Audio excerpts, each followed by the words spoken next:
to the No Practice Podcast, where we cover the only sport in the world where there is no practice. With your mini rod driving host, Adam Kester, Tyler Slaw, and Chase Richardson. Strap in for some debates on the world of pulling, exclusive special guests, and a whole lot of nonsense BS. The No Practice Podcast starts now.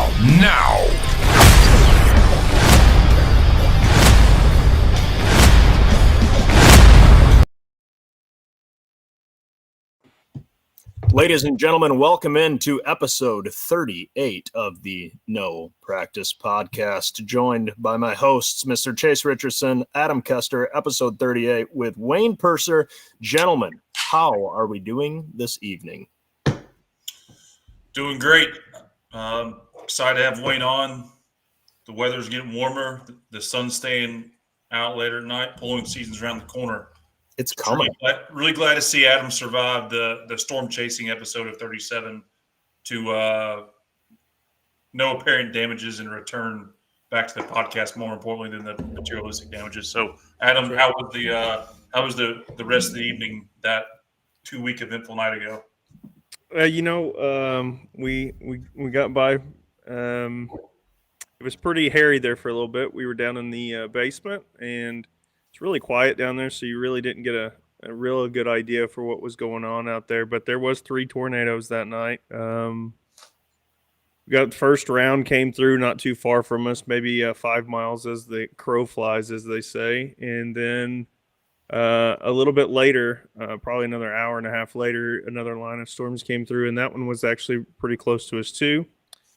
And then we're still not out of tornado season. Actually, I think just last week, Princeton, Indiana got hit, which is really close up to where Josh Miley got hit not too long ago. So it's definitely been hairy around here.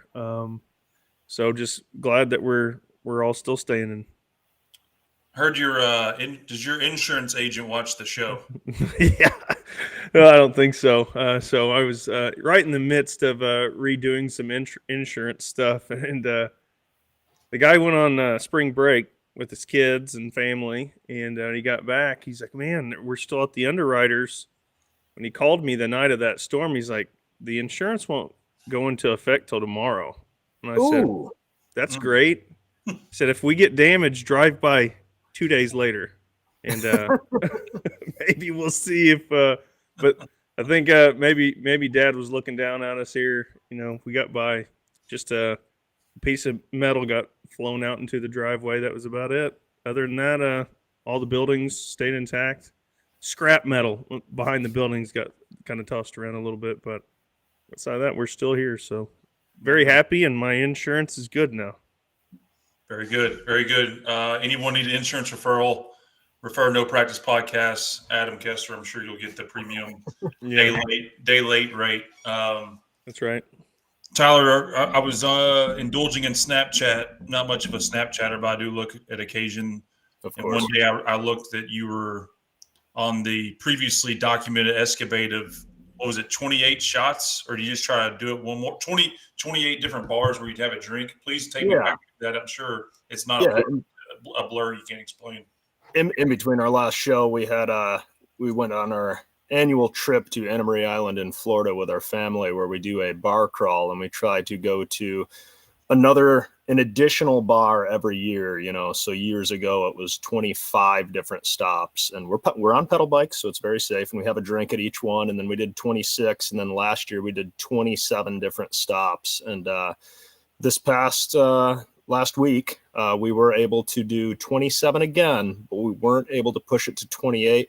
But it felt appropriate because Farmer Bruce couldn't join us for the whole thing. So I feel like a year from now, we'll be able to do 28 of them. And it's a fun little place down there, not too much of a nightlife. But, I mean, we get started real early, like sometimes 7 or 8 a.m., and we just pedal bike around an island and go to bars and have drinks all day and meet people and hang out. And it's a pretty good time. So Explain why the number 27? That just where you were previously. Well, yeah. So if I had gone to one more stop, I would have bumped it up to 28, but it didn't feel appropriate to take it to that next level without my father. So Bruce is recovering, doing well. It was good to spend a whole week with him where he had stuff to do every day, kind of forcing him to get out of the chair and get moving, and see him in the swimming pool, hanging out with my 4-year-old nephew and everything. And he even rode a pedal bike down in Florida for the first time since his accident. And, he wasn't putting on miles, but he could probably pedal bike a half mile real slow. So he's gaining. We're gonna see him in a pulling tractor this summer, I think, for sure. He looks great, like visually of the photos I saw, and I gotta say, there's nothing that screams fatherly to son love than bypassing a bar crawl record to hold off your dad. I mean, what would say I love you to your dad more than saying, Dad, I'm not going to break the record this year? So shout out. Absolutely. I set that record with Bruce, and there Bruce is. I think that was his first sip of alcohol perhaps since his accident, which was a shot of Sambuca at one of our favorite bars, Decoy Ducks there. So if you ever see Bruce in a bar and if they have Sambuca, I don't know if I've ever seen him turn that shot down, which tastes like delicious, syrupy black licorice. So the old farmer Bruce, is returning to life slowly but surely as we know it. So would it be safe to say the only positive thing no, I take it back.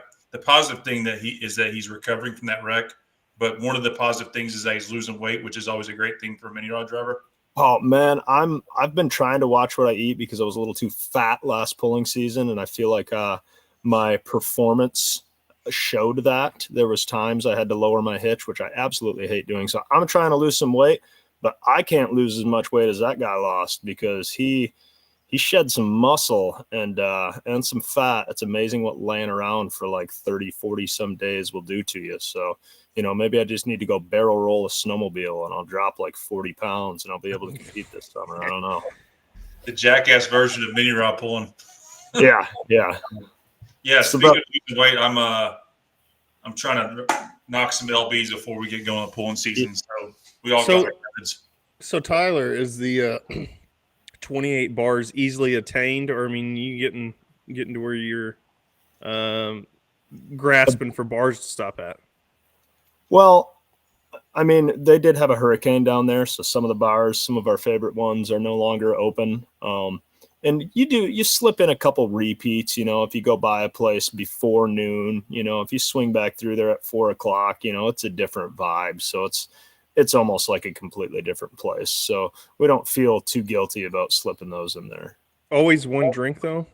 Always one drink at every stop. Yeah. So if anything, it's more of a marathon of consumption, if you will, just getting one drink at each one. So how well do you sleep those nights? Oh, I sleep wonderfully. And how do you feel when you wake up? Like in all honesty, typically I feel pretty good, but like I said, I'm trying to watch what I eat. And so like even down in Florida, if I'm getting a cheeseburger, I'm trying to set the bun aside, cut out the carbohydrates, as the kids say. And I swear that bread does wonders for soaking that up. And when you don't eat like I used to, and then you try to drink like I used to, those two don't mix well. So safe to say I wasn't hitting up any bars the day after, but all in good fun.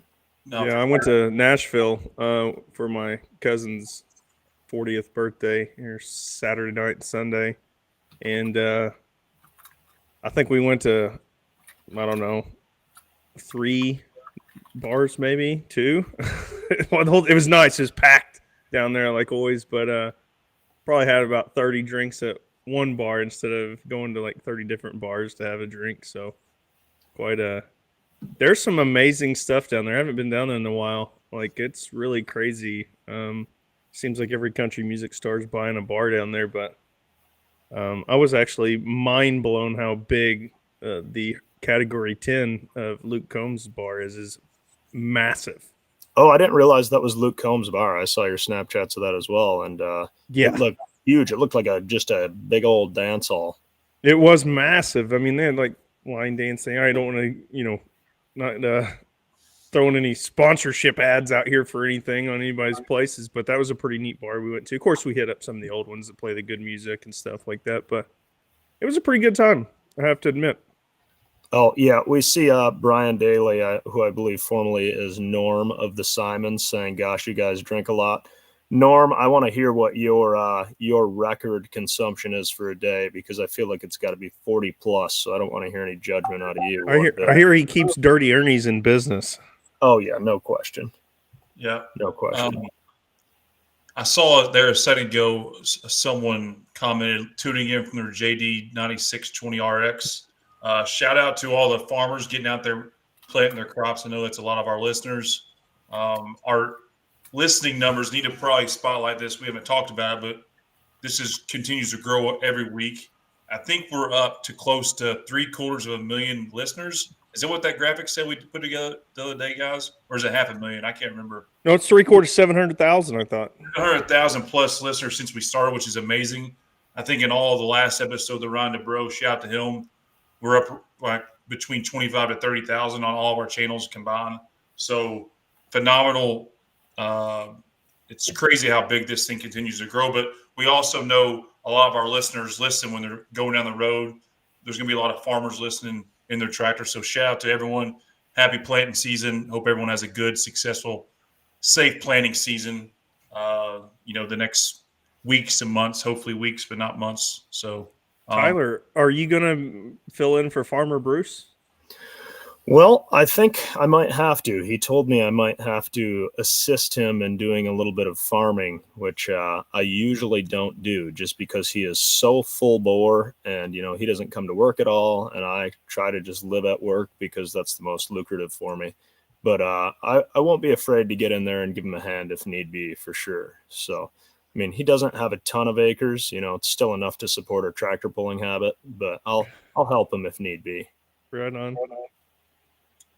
Right on. We in Kentucky, we've had quite a bit of rain. Adam, I'm sure you all did too, but oh yeah, we had 15 inches of rain in a 4-day window. It's kind of bizarre. And there you see, probably doesn't look like much. It looks like a river there, but that's our shop and farm up there from kind of the hillside. My dad's house is to the left, which you can't see, but typically that is just a little creek running through there. On most days, it's typically dry, but last week it was Richardson River taking over Litchfield, Kentucky, and it was like that for a number of days. Nothing was damaged. Everything was fine. It was just a pain in the butt, but people had it much worse than us. Did any locals attempt to drive through that flooded road and just submerge their car? Because there's really nothing, I shouldn't say more hilarious, but it is kind of humorous when you see the videos online of a road completely flooded and you see somebody in like a newer SUV drive slowly around all the cars trying to turn around, and they're like, screw everybody, I'm going through this. Next thing you know, water over the hood, coming up the windshield, and then you see that moment where the car just begins to float, and you're like, ooh. It's not funny. There was actually 6 fatalities, I think, in Kentucky last week. Well, that's not great. Never mind. Yeah, I mean, it's not, but we have a guy named Donald that works for us who I demand report to work every day, even though he doesn't ever listen to me. But Donald, he pulled up the other day and parked his truck. He's about 7 in the morning, and he called the powers who be and said, "I can't swim. I'm taking my ass home," and turned around and went back home. So luckily, we have some intelligent people, and it is actually kind of scary. I guess sometimes we take things for granted. We drive a lot of vehicles, but some people think you can just drive right through stuff like that. So. Can Donald actually swim, do you think? I don't think he can swim, but I think his body has so much Budweiser defumes intake that he just floats. The belly himself puts out toxins that allow something to float. So somebody told me once on a canoe trip that a Budweiser will sink, but a Bud Light will float, because light beer floats and heavy beer sinks. Yeah, I don't know if there's any truth to that or not. Yeah, so here we just mentioned a shout out. This is before, I think, after episode 36. Lifetime listeners, that number is not made up. That's real. I don't know, Chase. If it's coming from you, I don't think I can believe it. Well, luckily I didn't make that graphic. Yeah. If I made it would have the math would have probably been wrong. But no, it's shout out to our fans. We're all proud of it, and look forward to every other Wednesday to spend with you all. And speaking of events, I know we have a couple guests. I know, did we mention Wayne Perser? Uncle Sam is our premier guy. We also have another gentleman who we're going to bring on for a mini segment. I think we're still waiting on him. Well, if he's able to work the internet, he'll be joining us. But in all honesty, he should have been on here by now. So, well, he's he may overcommitted his guarantee to be on here because there's going to be some barking taking place on his behalf. Might be some second thoughts. Yeah. Well, we still love him regardless. But did you all see this clip from last weekend? I don't think anyone's seen this on the internet. There was a tractor pull somewhere, I believe it was in Tennessee. This is we've gone a couple episodes away from it, but the stable of the No Practice podcast, the Man I Wish There Was Practice segment, we're going to bring it back for this episode as we do on a typical basis. So back in, operator. Let's The No Practice Podcast. Man, I wish there was a practice segment. Oh my God! well, let's see this clip. Okay, so here we see a tractor backed up to the sled. Pretty normal, standard activity for a tractor pull. The smoke goes from white to black. The tractor is taken off. Everything appears to be going fine, but he's got a full head of ground speed. At this point, he gets out of the throttle, and tractor and sled continue to go well beyond the end of the track, and we can hardly see what's going on there. Chase, did you get a breakdown of what happened down there in the distance? Well, that was definitely practice was needed on someone's behalf. I don't know if there's a sled malfunction or whoever this gentleman is just has a tractor that's badass. If anyone knows who these people are, feel free to comment or. Box doesn't look like it's moving very fast. Yeah, but he may be at home telling his boys, I pulled that thing into the parking lot. Y'all should have seen me last weekend. So, yeah, looks like a sled malfunction, but regardless, no one was hurt. But what can be a very scary situation with these sleds. We run the best equipment, but the safety precautions are there, and no one fortunately got hurt, and there was plenty of runoff in that scenario. So I was told, though, that there was a cop car that was totaled out. It's not showing the video, but I had to ask a question. I hope the cop didn't take the guy to jail. I don't know if anyone found that out. I can't imagine who would have.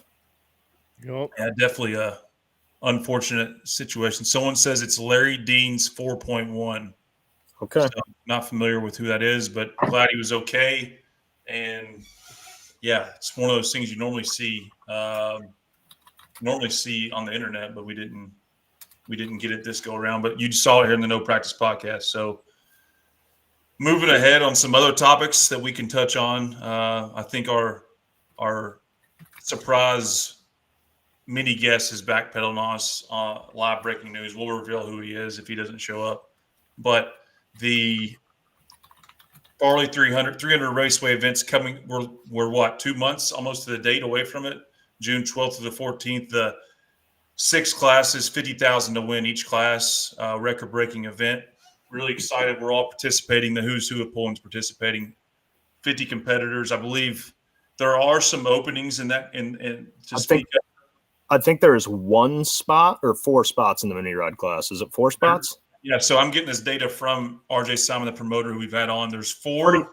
Pretty reliable source. Yeah. 4 mini rod spots still open. So we have until May 2nd, which is 2 weeks from this Friday, and entry is closing. He has confirmed that. 4 mini rods, 8 4-wheel drive trucks, which I think that's a 650 limit. In late breaking, as of the last couple of days, there is 1 2-wheel drive spot and that surprises me. 1 4-point. Well, they were filled, but they've had whatever scenario happened. It's open the last couple of days. There's 1 2-wheel drive spot open and 1 4-1 limited pro, which that class filled pretty quickly. I'd say RJ's phone should be ringing by the end of this show because that's not been revealed to the public. So if you're listening, you yourself or a 2-wheel drive or a 4-1 pro, limited pro puller, get in touch with RJ Simon.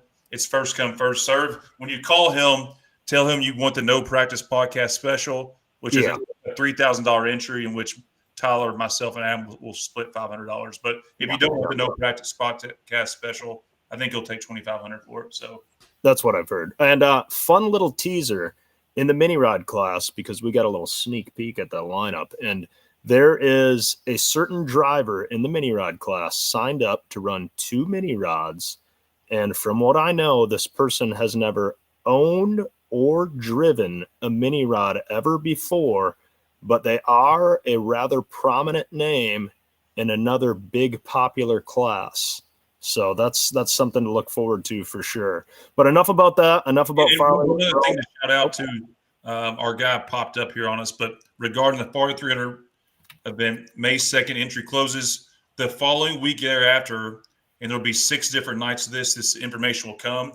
There will be live drawing and Thursday, Friday night event lineup drawings on Full Pull social media, Facebook and YouTube. It'll be about a 45-minute production for one night for mini rods, one night for pro stock, 2-wheel drive, 4-wheel drive, 401 limited pros, and the diesel 4-wheel drive class. So keep an eye on that. It looks to be pretty fun, and more information to come here soon with all that. But it'll be live for everyone to watch on social media. So, Tyler, I think I got to interrupt you for that, but I think we have some information and some. Yeah, no problem, Chase. I will be marking you down for that, but it was legit. So we need to bring somebody on that tried to do a little tractor pulling since our last show, but didn't, which is a strange scenario, especially when you find yourself at an event. Cody, Mr. Singletary from North Carolina, can you hear us, and how are you doing this evening? Doing good. How about you guys? Doing well, doing well. Take us through mini rod compadre. Yeah. Yeah. Take us through what happened there, pal. Well, we're doing better now. We're back in North Carolina, I guess, according to those guys, Clay County Fair staff and Mid-Florida, where we belong, back at home.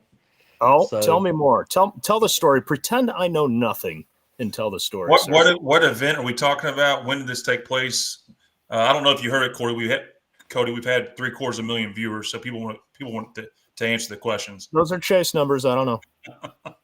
So we've been busy with work and one thing and another, but we tried to take a little bit of time. We done some changes to the tractors this winter, and my goal was, because we had a kid, and over the winter time, December 7th, our world changed a whole lot with having our baby, and our goal is I told Kevin and Lindsay and Jeff and all those guys, and even Chase, I said, we're putting these things up. I'm done with them until, springtime of the year. So springtime of the year, May or so, when maybe Galot comes back around, says we're going to start back pulling. But that kind of change, you kind of get the urge. You start making some changes to the tractors and one thing and another, and you want to go test it. So I have been out one time previously this year. We went down to Satsuma, made some passes there, and we said we wanted to go back to Clay County. And I told myself, I said, we weren't going to do that because I had some interaction earlier last year with some of those folks that ran that organization. We wanted those guys to try to support us up here in Lumberton because that's 5 hours away. It's straight down 95. It's pretty well flat driving. It's easy running. And those guys said, oh, yeah, we're going to support you, no problem. They've told us that for the last 3 years. Well, they didn't. And anyhow, I messaged back in September. I said, hey, you guys get my message. I said, how about at least sharing our information? Help us promote things a little bit down your way. We'd like to have some different iron up this way to show, fans. And didn't even get a text back. 0. Quiet as a mouse. I sent it 2 different times. Oh. I said, well, if I ain't going to get any response, then comes time they want some support, I said, I'm not going to get involved with them. So I went right against my will. We went down there anyways. There was going to be some friends down there that was going to run. So we loaded up this past weekend and went to Clay County. And Clay County Fairgrounds, I've been there the last 4 years in a row. And always enjoyed it, never had any problems really. Made a phone call. I was about 10 miles out. I says, how's the parking situation look? It's packed. I said, well, darn. I said, it's always tight. I says, I'm probably going to try to park where I parked at last year. So the previous year I parked at the end of the track, had no problems. me and Marvin McDonald parked right at the end of the track, and there was one more hauler down there, which was Chris, and I think his name was I think Chris Hales was parked down there. 3 pretty good sized rigs. My rig's 90 foot long, just like you guys. It's hard to park. It's not made for tight places, especially when it's dark outside and a lot of clowns from a fair in and out. So I made my mind up, called. It said, of course, it said there was nowhere to park. We went in there, got parked, got set up. Me and Parrish and the baby, her mom and dad, and the new guy, Zach, that's helping us, that's come on board with us.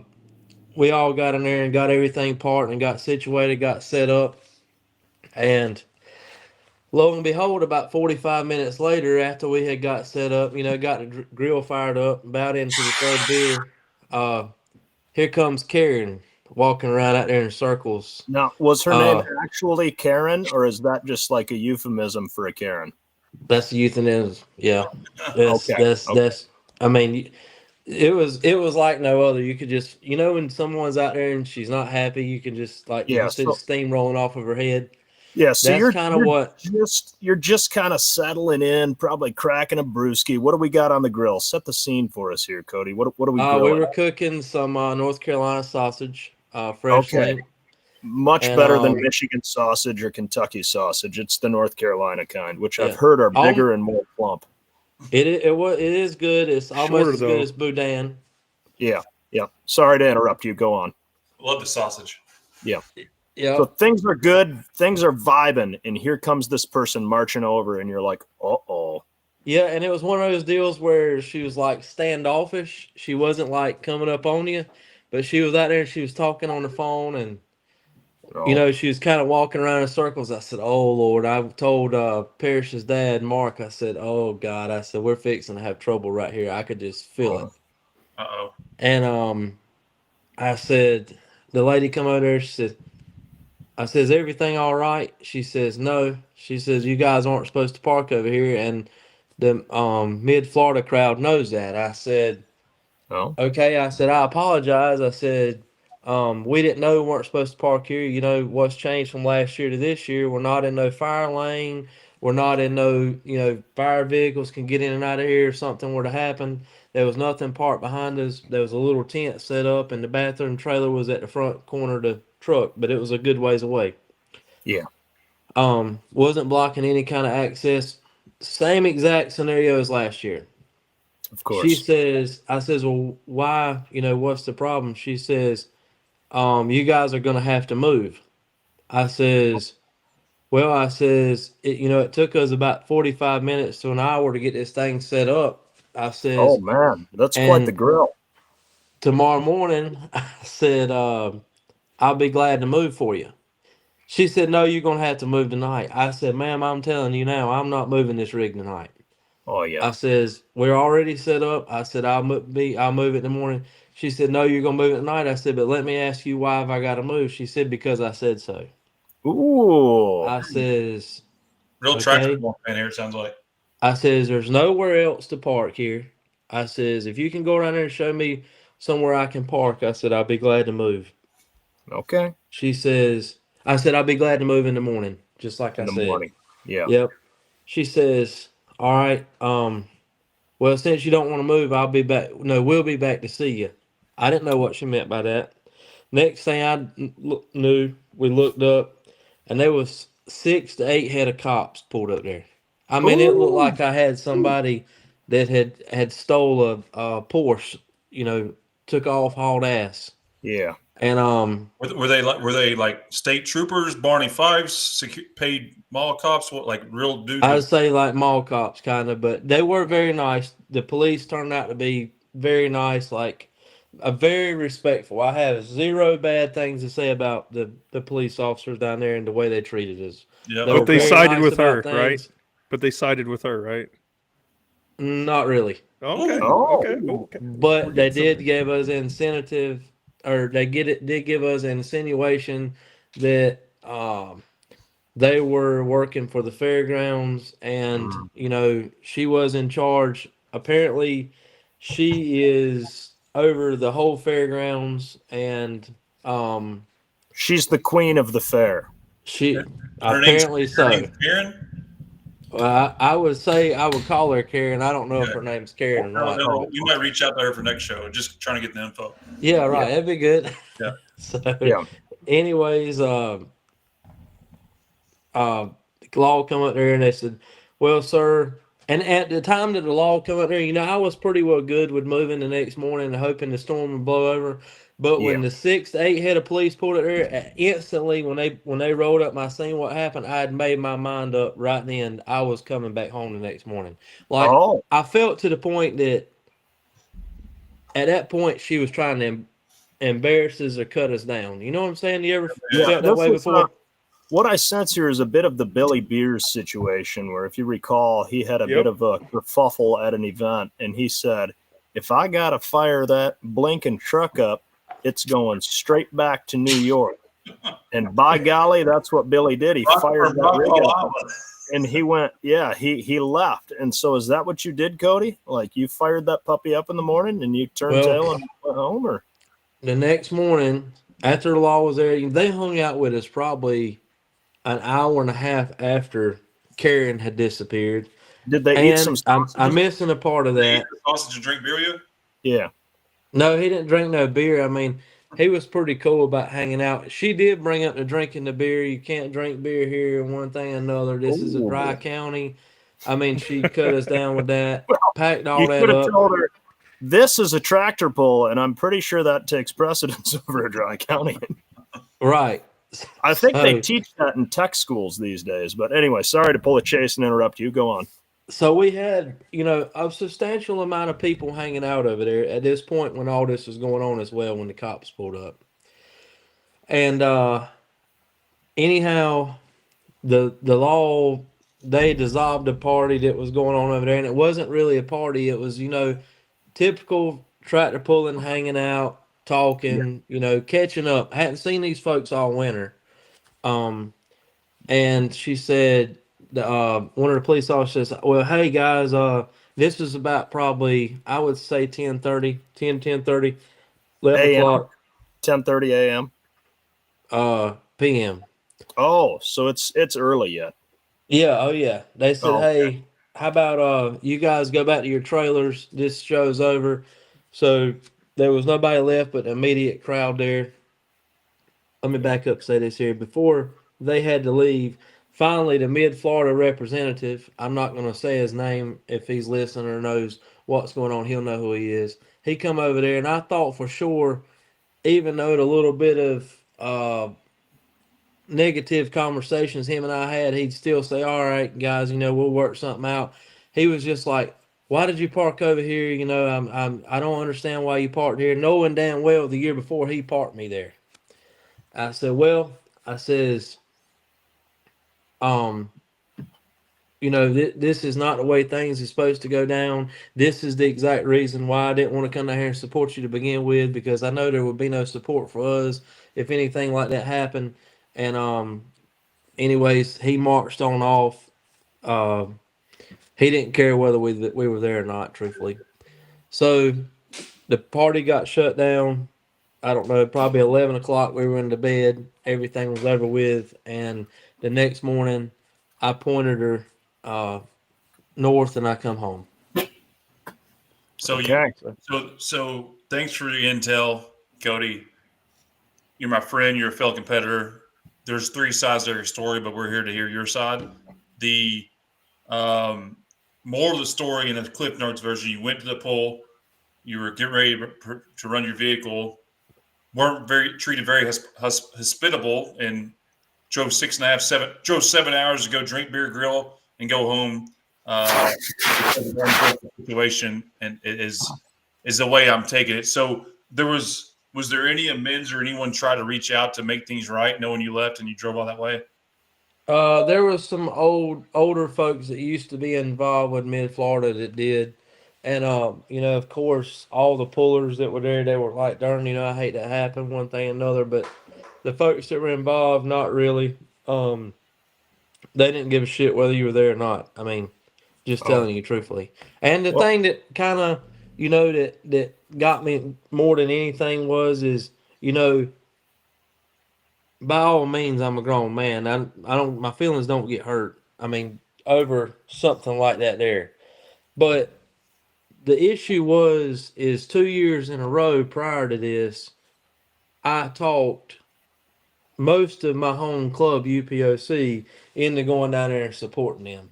There's been times when a third of their show has been because we brought the UPOC down there to help them and put on a show, and you couldn't even give me the audacity to respond to my text message. And yeah, I already went down there with a little salty attitude with that, and this here just put icing on the cake. And I said, hey, it ain't worth it. We just need to turn it around and get back home. But hey, all that being said, them mountains, us crossing them from North Carolina to get up across the mountains, really ain't that damn bad. Understood. So, Well, we hate to ever, just like dog a promoter, because as competitors, we need promoters for events to happen, but we want promoters to be respected when people show up to their events, and we want that to be mutual and be a two-way street. And we want, competitors to be respected as well when they show up to an event. And, hearing kind of that little business that happened with Billy Beers before, and we had heard the drama, of what went on with you. And so we're not just on here to complain and be drama queens, but just let's all have a mutual respect for one another to make these events the best that they can be and have the best attendance from a competitor standpoint that they can be. And I give you some credit for sticking to your guns and, saying, hey, I don't care that I just drove 7 hours. If we're not going to mutually respect each other, I'm going to turn around and I'm going to go home. And Cody, for the naysayers on Facebook that say you guys were just hammered drunk, can we just dismiss that as well real quick?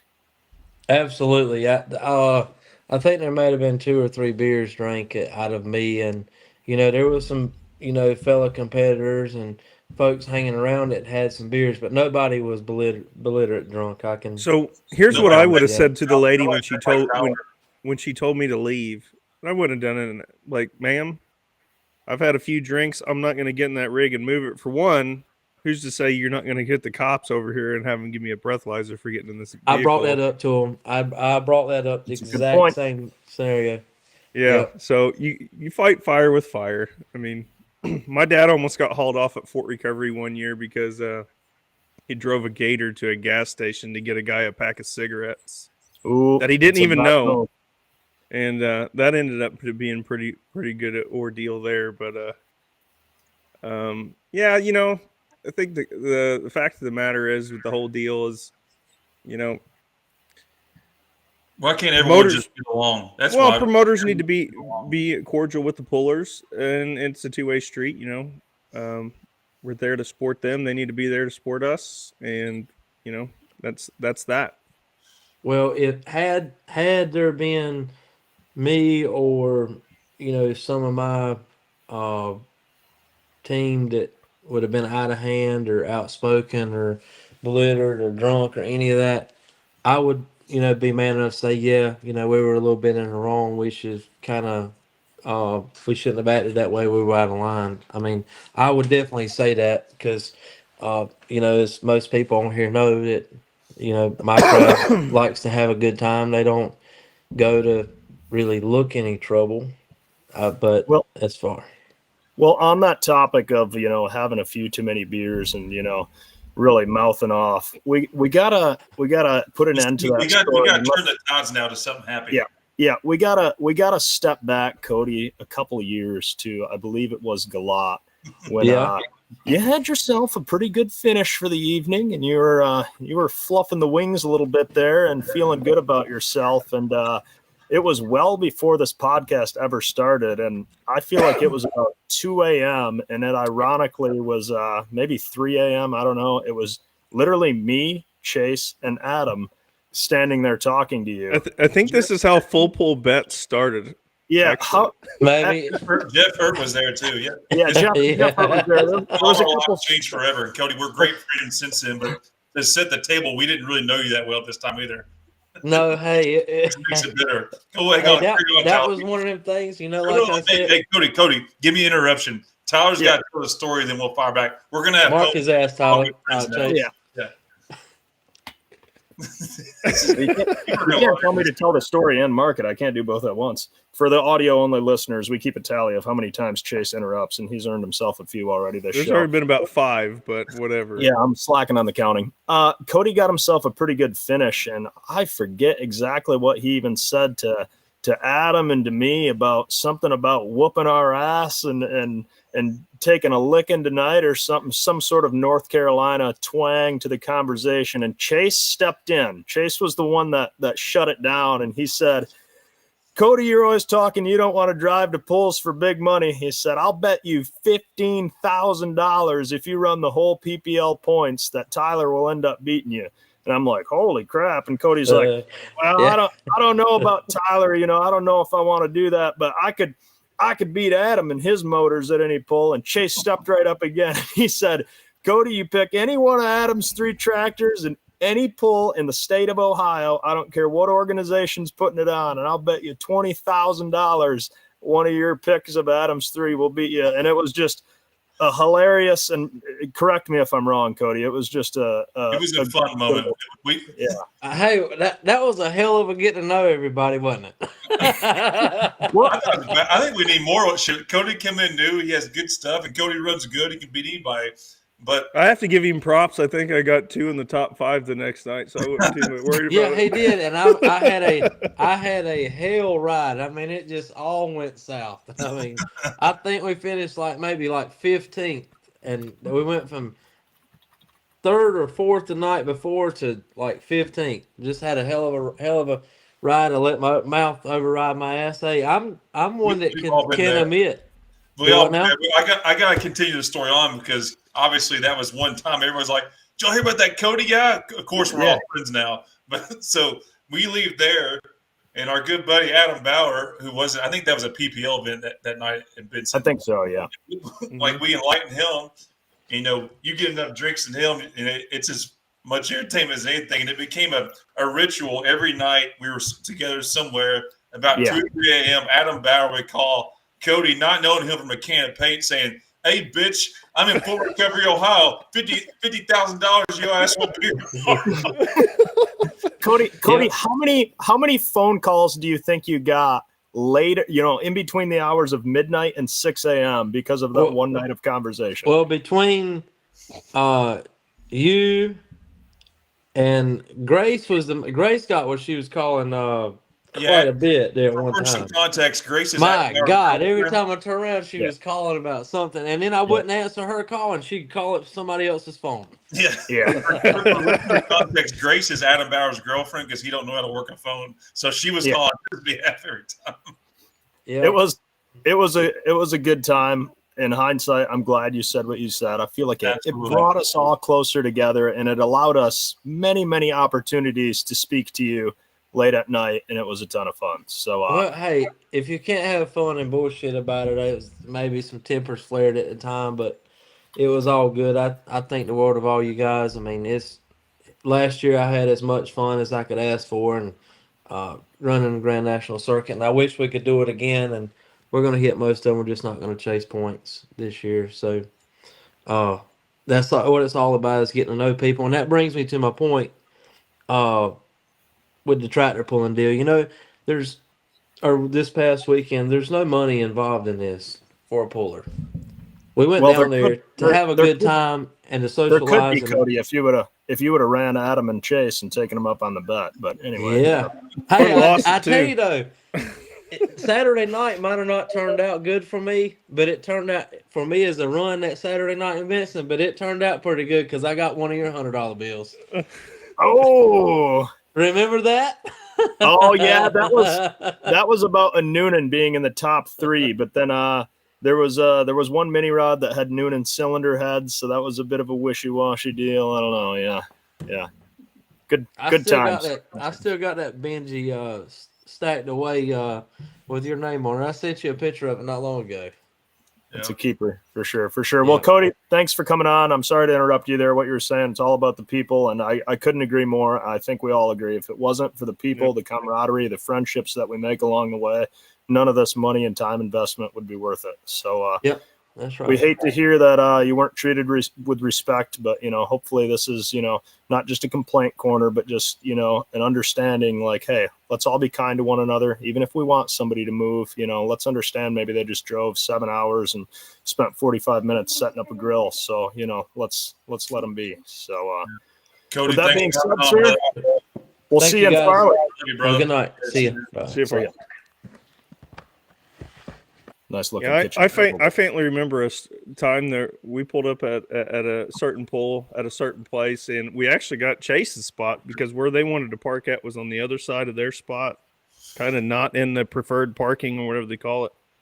So I ripped up in there late at night. I don't know, it's 3:00 in the morning, and of course you got to have a beer. So when you get there, but then you go to bed, and it was like 7:00 in the morning. So I was beating on the fucking door. It's like, come on, people. I mean, I'll move. Let me sleep for a little bit, please. Yeah. And I get it. They're trying to make things happen, but sometimes the attitude is not good. Just saying. Often you can relay the same message and get the same point across, but just going about it in a little bit better way. What's the phrase? You catch more flies with sugar than salt, or something like that. Yeah, that's right. Changing gears from we try to keep this show positive. That was not Yeah. a positive segment, even though we try to spin it positive. We know the fans are here to hear about. Chase just wanted to get Cody on there so he could tell that story about him. We know. Yeah, that's really what we wanted. That's really what it was about. But Adam made the reference earlier of things being hairy there a couple weeks ago back in Evansville. But I think our next guest here, Mr. Wayne Perser, Uncle Sam, speaking of some hairiness and call it what you want to call it, 8-engine tractor. Is it real? Is it not? Wayne, I don't know if you can see this or not, but there was a nice little graphic made by some curated people. Wow, Wayne Perser feels pulling out onto the track. The way Wayne Perser feels pulling the track the first time is 8-engine tractor. It's Uncle Sam, and there's something in the wheelbarrow there. Can you see it, or can you describe it, or you rather not comment? Yeah, that's nice. He put his glasses on. I don't know how you can't see those, buddy. Yeah. What we're basically saying is an unlimited. Hey, Wayne, you're on mute. You're on mute. You're on mute, Wayne. Wayne's on mute. We gotta get Wayne microphone thing. here.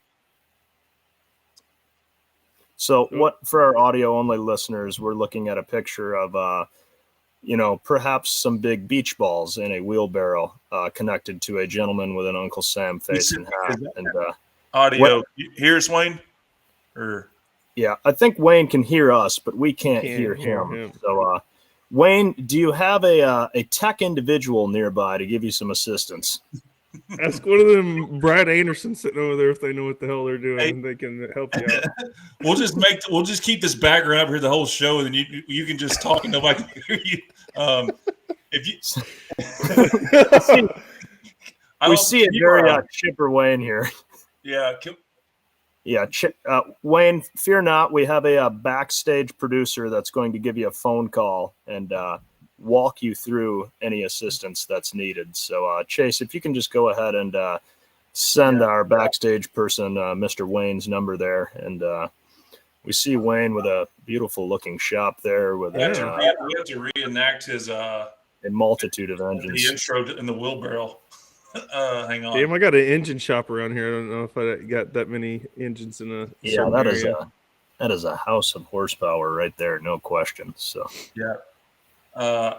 Allie, I just sent you Wayne's number. Call him, and maybe in worst case we'll bring him on audio. You can hide him for the time being while we talk some more shit about him. Yeah. Wayne. His reaction to that was pretty priceless. I wish his audio was working. Putting the glasses on, and then Saza was him kind of straining his vision to make out the image of Uncle Sam with a rather needed them glasses to look past that mustache is what he needed. A large I think we need to set the table for those that don't know of the hot topic with Wayne Perser, for those that live under a rock with what the project has going. Tyler or Adam, I think you describe the situation with him and what's so exciting about this. A lot of people know multi-engine pulling tractors nowadays to be, maybe 4 motors with screw blowers, which is pretty cool.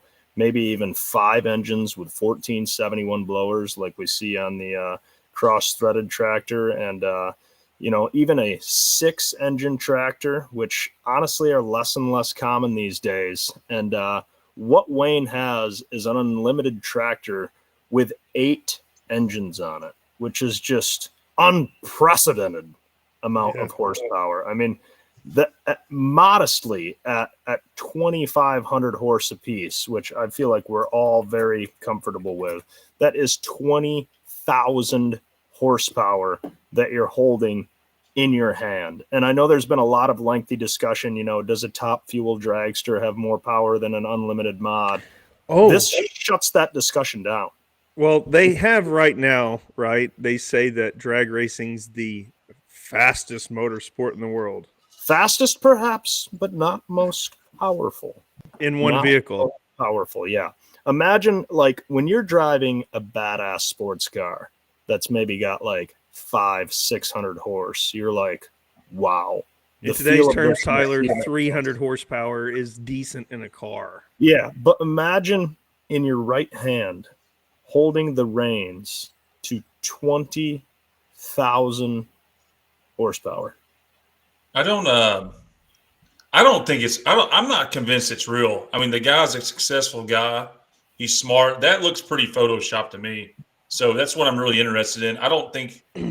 Well, if you go back and look at the history of pulling, so I believe Niall Bunnage is the only person that has ever had 8 engines on a tractor, right?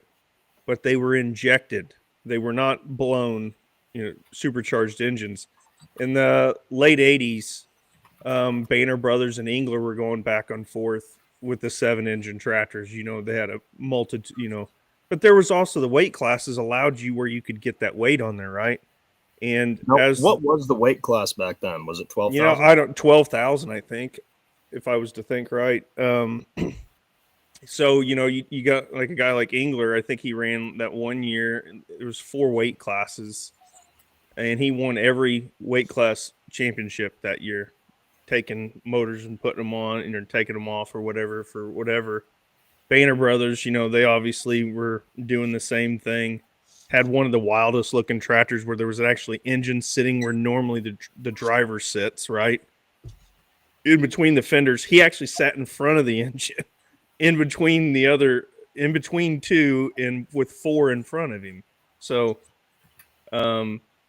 just what those guys were doing back in the day is absolutely crazy. But let's just say, for instance, that they were using big block Chevys in every instance there. Maybe Bunnages had some 440s on it or something, some Chrysler-based engines of some sort. But Wayne's doing it with, like you said, Tyler, 2,500 horse motors. Back in the day, those big block Chevys, if they made 1,200, you were lucky, right? So, what he's come up with is so my asinine, argument, really. Like someone made the comment, it's real. Unless you step foot in person and seen that, I'm going to debate that. That's why I can't wait to get Wayne. Is it as real as that Blue Origin launch the other day? I mean, a lot of people are saying that was fake. That whole thing could pass for Photoshop to me, because what's he going to do? Build 8 engines? That can't make it 8,000-pound unlimited class. So what is it? Is he going to mow grass with it? Like, what is his plan? Well, I've heard rumors that the scales on occasion in the unlimited class can be a little bit cushioned. Just a little bit. Maybe somebody's going to cushion the scales a little bit and let them kind of sneak through a little bit. So yeah, so this will be the end all. Whenever, oh wow, Perser's got an engine tractor, but he made weight. I can't wait to ask him. Okay, you had this 8-engine tractor. Like, what's you just build it to look at, or what? Like, there's no class he can run against, is there? Not yet, but you never know. I mean, I feel like the birth of most pulling classes begins with one lone soul going out on a limb and building something because they just wanted to. And before you know it, somebody else says, I'll dabble with that. And before you know it, there's 2, then 3, then 4, then 5. So, I mean, I feel like this is one of the larger shakeups the pulling has seen in quite a few years, like that different of a combination. So a guy jumps out there with something totally different. Does that mean that if I put a screw blower on a mini rod, there's a chance we might have a class? I think so. I mean, Adam Bauer and I talked about that at Bowling Green, that, there's some events where there's just too many numbers, and the rules Bauer and I came up with, it was going to be mandatory to run a full hitch. Yeah, gotcha. No lowering of the hitch, because he said we're thinning out the week. You can put a screw blower on in the special mini rod class, but a full hitch is mandatory. Yes, of course, you can put shorter lugs on your tires, understandably, to compensate for it, but it's nothing but full hitch screw blower driven mini rods. And Adam's like, I would build one, I would run one. So Tyler, screw blowers are lighter than roots blowers, so you still have to keep the weight class the same. Yeah, oh yeah, for sure, 2050. Yeah. 2,000 pounds, huh? How about that? Well, I don't know about 2,000 pounds, just because I like beer and I like food. I don't want to get anorexic just so I can play in the playground there. And Bauer's on the White Claws, but he can't be much LBs lighter than me these days. So I don't know that Bauer and I would be. I got another rule that you got to bench press at least 150 pounds. Okay. That's good. Then we've got no. I'm out. You're out. Okay. Oh, come on, Chase! In the heat Come of on, the Chase. moment, It ain't that heavy. 150. Maybe it's 120. Maybe 120. Like when a mother is motivated to lift a car off of her young, Chase on the bench, just shoving up that 150 to make it to where he can compete in the class. Like that time Art Hathaway stopped in my trailer, I could probably lifted it a little that day. Yeah. You want to tell that story, Chase? What a better time than now.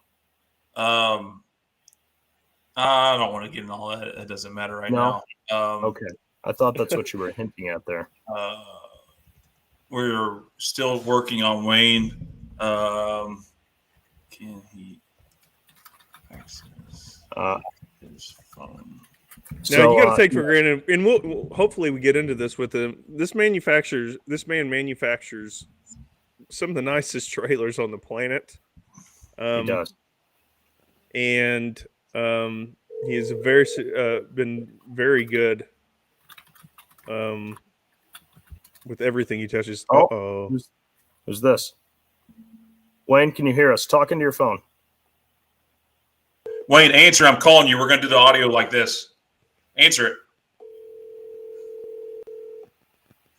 Yeah. He doesn't know I accept a call. The guy can build a 8-inch Guy can build an 8-engine tractor. Right. You got me? All right. Yeah. Well, we were just complimenting your technical skills by 8-engine tractors, supposedly, and beautiful trailers. But you can't answer your phone. But we think we've got it makeshift now. I think the best practice here, Wayne, is to put your phone on speaker, and then just look at the camera, and we'll talk normal. How's that sound? I can hear you guys fine. No, turn your computer on mute. Oh, gotcha. It's on mute. I could build a 10-engine tractor. Yeah. How do I get the speaker? There's a thing on there. Your iPhone. It looks like a megaphone with some little lines beside it. Looks like this. My wife's gonna shoot me. It's all right. She could have came out there and helped you do it. You're on speaker right now. How do I get the speaker? No. Can you hear me? What if Wayne just puts the phone to his ear and we can hear him? Yeah, he's gonna hold the phone for 2 hours. Yeah. I can hear you perfect on the computers that goof you guys up. I can hear you perfect too, Wayne. So I think we can just do the whole show like this. All right, we'll just do it. I just don't want the echoes. What's going to be a problem? Yeah. Let me know if it doesn't. Well, welcome to No Practice Podcast. We've had 36 shows and never no problem until the 37th. I thought I had it figured out. Well, it's okay. You look good, and glad to have you on. Do you have any comments to the wheelbarrow you saw? Well, I just barely see it because there's this private chat deal on there, and it was blocking it. Well, we can always throw it back up there so you can see it. So I see it. All right, here we go. With no technical difficulties. Oh, Did you say technical? With no technical. Technical difficulties. Yeah. I'm not the brightest star. I even do it. Yeah. So Wayne, is it true? Is the 8-inch tractor a real thing? I tend to think that it's photoshopped because I don't know why a man would build something like that. But is it true? Can you tell us what you're doing with it? And I know we're going to bring this up a few times. And all speculation right now on the No Practice podcast is what we're looking at real? Yeah. Oh yeah, it's real. It's the real deal. I did it because I'm like not the brightest star in the sky. So, what's your thoughts on making the? Are you going to run this in the 8,000-pound limit class, or what are you thinking? It won't make weight. It's like way heavy. Could you make it a 9,200-pound class? No. No. Okay. 10,000. It's heavy. It weighs like 11,000 pounds. You know, Wayne, if you cut that chrome roll cage off there, you probably get about 50 pounds off of it. Just saying. Well, I heard that from like your dad and Engler. Yeah. An LD. They gave me hell over that chrome roll cage. So tell us a little bit about, so everybody knows what's going on. This is not the tractor that you've campaigned the last couple of years. This is the original tractor that you came out with years ago when you really started hitting the circuit hard, and you won a Grand National Championship that first year with it. Just walk us through kind of what the ideas were with this tractor. Well, it's my old original tractor. It's just been kind of like sitting around the shop, and I got plenty of motors and plenty of parts. So, and nobody's run like 7 or 8 motors since probably 91, 90. Right. So I was like, shoot, I got the parts. I'll put it together and see what happens. Now, Wayne, a lot of people struggle with even telling their wife that they're going to build a 4-engine or a 5-engine tractor. And that's for a class that exists, and there's a point series for. Yet you managed to talk Dana into letting you build an 8-engine tractor that there's not a class for. How? Is my speaker deal jacking you guys up? No, great show. This is what we normally do, Wayne. Wayne, I say try taking your phone off speaker and just hold it to your ear so that we can hear your voice. It's not on speaker. So leave your computer on mute where you can, or on where you can't get audio. For all you stay-at-home listeners, Like that? yeah, that's way Does better. it work like that? Yeah, Yeah, that's good. Yeah, So how did you talk your wife into this, Wayne? there was no talking into that deal. She was like, she kind of knew. My wife's like pretty quick-witted. She kind of heard me talking for like a year, and then she's like, now what are you doing? I'm like, I'm going to put 7 on it, maybe 8 if they'll work. She's like, okay. So then I go to do it, and then she heard me talking. I'm like, Tim, like, I kind of like mocked it up, like, I'm pretty sure I can get 8 on it. Then my wife's like, you're putting how many motors on that thing? I'm like, we're going to get 8 on it. She's like, that's just stupid. That's the stupidest thing I ever heard of in my life. It happened, so. I like it. It's I think it's one of the coolest things the sport has seen for quite some time. Ultimately, though, what are your plans? Where are we going to see this thing hook? Because clearly exhibition only until somebody builds another one, right? Yeah, like, I got to get my motors done. Jeff's working on motors. He just called me today, and I got some pistons in, some. I got everything, I think, but like pistons. So it's been a work in progress, just getting parts. It's gotten better, but, the last couple of years it's been hard to get parts. So he's got 4 new motors down there that we're building on. And it's just taking forever to get, the motors. I got the tractor back from Engler's in, I don't know, October, November or something. And I still got a bunch of stuff to do to it. Hopefully I was wanting to take it to probably Bowling Green or Toma or something, but I don't know if it's going to happen yet. Have you heard about the event where we're running for $50,000? You heard about that one, Wayne? Is that the deal in Farley or whatever? Yeah. It's 6 classes, 50,000 to win. I think you should come make a debut there because you're guaranteed to win, and I bet we can give you 50 cents. Yeah. There's no guaranteed win. You know what? Everybody gives me a hard time on the tractor. It's like, how's he going to keep rear ends in it? I'm like, I'm going to put the shittiest set of tires that I got. I don't want it. That's actually something we were talking about. So you're going to put a not aggressive tire in there and just get down the track. And you think your rear end deal, what's your rear end plan? Because while we were figuring out audio, that was something we talked about. Or have you even thought about a rear end plan? I just keep a lot of rear ends. That's kind of standard unlimited deal. It's gotten a lot better. You know, we put the pumps and everything on, and the rear ends have really been good the last few years. But this thing, who knows? I think it's going to work. It's got like a really, really fast gear in it. Yeah. I hope so. Just nuke those tires. It's not a fast gear, Wayne. What's a fast gear on an 8-engine tractor? Chase is still trying to figure out gear ratios. Your other competitors in the 8-engine class are going to steal your info. I ain't saying, but it's fast. Oh, damn. Hey, Wayne, you got to think Chase thinks a 17-to-1 is fast and unlimited. Yeah. Yeah. So Wayne, so we'll talk more about the 8-engine tractor. Thanks for sharing those photos. Fans, I know you're not an internet Facebook guy. You're clearly not a podcast guy until tonight, but we're making you one just the hard way. But what do you plan? You know, we missed you last year. You plan on campaigning a regular unlimited? I say a regular unlimited, something that 8,000. The one behind you. Yeah, that's the game plan. That's my world changes daily. Yeah. You know, everybody's busy. Yeah, I'm busy. You guys are busy. It's just I'm busy. Yeah.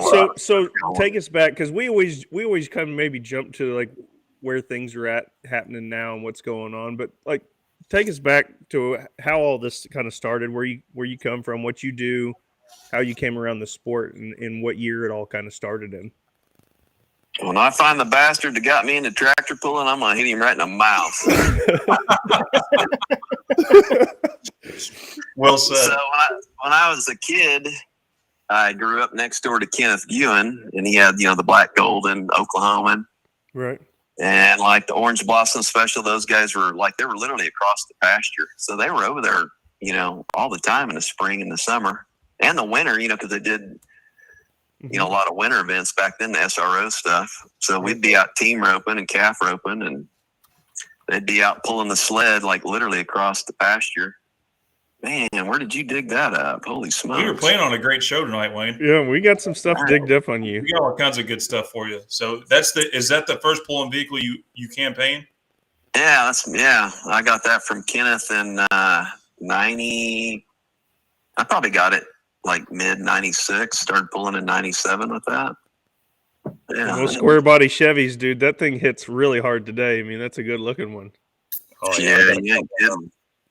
I sold it to Brad Hunter, bought it, and he sold it to somebody like out in the Carolinas, or I don't know where it's at. Oh. Mm-hmm. Anyone knows watching and tuned in that recognizes that truck, let us know.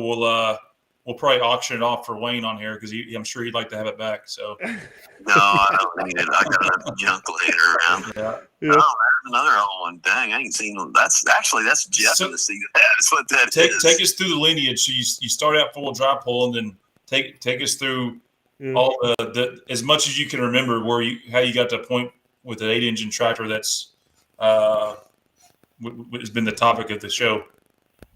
So when I first started pulling, I just had big old 4-wheel drives back in, it was 89, 90. And then I got that truck in, like I say, mid 96, started pulling with Outlaws in 97.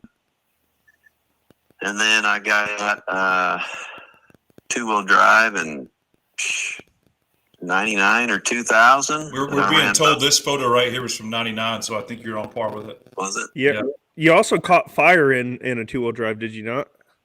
Yeah, that one. Did that in Nebraska. Did it have the roll cage on it or not?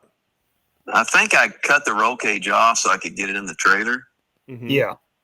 when I started running, I cut the rope. I apologize, folks. I didn't do my research. I know that it was a bad fire, like really bad. So you caught on fire yourself, like Wayne? Oh yeah. Tell us about that. Yeah, there's no good fire. I was burned up pretty good. Oh shit! I never knew that story. Yeah, it's like that was in Nebraska. You couldn't see it, like per the video. You couldn't see the fire, right? No, I was like on fire. Just remember getting out and dropping on the hard clay dirt and like rolling around. It wasn't going out. I remember Kevin Bauer. He ran up with a fire extinguisher, and I'm like, "Shoot me!" And he squirted the fire extinguisher on me, and then I really freaked out because I was squirming like a fish out of water because I couldn't breathe. Damn. Yeah. But they got it out and it burnt to the ground. But it was my fault. Loose port lines. Live and learn. Shit. Damn, never knew that story. We'll have to find some footage of that. It's out there. There is a video of it. It's not good. I mean, you could tell like instantly it was bad news. Yeah, I remember looking down and seeing my kneecap. I could see the bone in my kneecap. I'm like, oh man, this is not good. Yeah. Yeah, it was nasty. How were those SFI's fire suits back in the day? I'm sure there was a nice one layer, probably been washed about 5 million times. No, actually, it was like what a lot of people have. I'm kind of like halfway Joe safety guy and pulling. Nobody listens to me, but I speak my mind and tell my 2 cents. But I had a 2-layer, and I was soaked, so it was like a wick. Yeah. So 2-layer, that's just a false sense of security. Like they burn up in like, I think it's 7 seconds or something. They're not long. Yeah, that's not. I don't know if I've ever known a story of a puller that was on fire. That's been a few. There was another dude, in Nebraska, probably 10, 15 years ago. He got burned really, really bad at Wismar. Yeah, my father makes me wear a 7-layer fire suit, and he references your accident as one of the examples. And he says, you're still probably going to get hurt. You're going to get burned, but at least I know that I'm making you wear some of the best stuff out there, and I'll be able to sleep at night if you get burnt out. No, that's what you got to do. And even a 5-layer, that's only like good for, I think, 45 seconds. And then you start, your sweat starts boiling. That's what first starts burning you. Ooh. Got Under Armour, if you got, like PJs on, not PJs, but Long John, the fireproof ones, Nomex ones or whatever. That gives you another, I can't remember the numbers, but like maybe another 10 seconds, but it's faster than what you think. That's what always scares me with the mini guys, because like you get upside down and you get a tank crack and you're on fire. It's not the right pull, and they're down there like, oh, we got to start the fire truck and build air. Well, that's why I sit. But your ass is cooked. Yeah, so far from my engine, Wayne. Yeah. You guys see me and my mule running around. That's why I've always got fire extinguishers. Like 3 or 4 of them fire extinguishers. I'm not afraid of the fire now, but I respect it, and I know how to You've lived put it out when you're on fire. Back in the day when that thing caught on fire, they probably were using halon, and halon gets rid of oxygen. That's how it puts the fire out. And I'm sure you were freaking out because you couldn't breathe. No, it was just a regular old nasty. Was it? Yelling shit. Oh, yeah. Oh, no. Yeah, I remember Geiger or somebody, they come running up to me, and man, I was like squirming, and they're like trying to get my helmet off. I'm like, just cut it. Like, get it off. I can't. And for those of you, you're going to learn this show. Wayne, I don't know how long we got you, but we're going to get everything we can of you now since you've made this audio difficult. But this guy is hilarious. And the impersonation, hopefully this never comes true, but a mini rod upside down and a fire and someone starting a fire truck saying, we got to let the air build up. It makes me laugh for some reason. Hey, I got your back. If I'm there, I got your back. back. I know. That's why we need you going all the time just for that one thing. Hey, I got to tell you, one thing that I was working on for the last week, since you called. Yep. And I was like, this is a big deal. I was like really, really nervous and thinking hard about this. I'm like, man, I've been trying to spell unlimited for a week. Because I didn't want Donald freaking calling me out. like, this is a big deal. I practice this. Earn, win, and hit. Yeah. The No Practice Podcast. I'm just looking at when you moved over. I'm just looking at like 8 clutches sitting there beside you. I was like, "Holy shit! Look at the clutches." For those that don't, our team is very colorful. My dad and myself and the guys that go with us. UD Motorsports is our Facebook page. There's a Donald who we referenced earlier in this show. Someone had their phone out and caught a moment in our shop earlier this winter, and I made reference to Donald that I was going to drive the Unlimited this summer, and he says you can. In his creative, colorful way, he basically came back and said, "You can't spell Unlimited, you dumb mother." You know what? So, Wayne, I appreciate your comment there. That's awesome. Yeah, that's pretty good. That's hilarious. That's the Wayne that makes us laugh. All right, we got sidetracked by Ricky Bobby catching on fire stories, the 2-wheel drive. So when did you transition to the modified and whatnot? So that was in, I think, 04. I bought one from Big Jack. Yeah. Ran it for a couple years or a year or something, and then that's Jack's tractor right there. Is that it right here we're looking at? Gotcha. Yeah, and that you talk about a light tractor. He built that sucker stinking light. It was light, not as light as my stuff today, but for then it was light.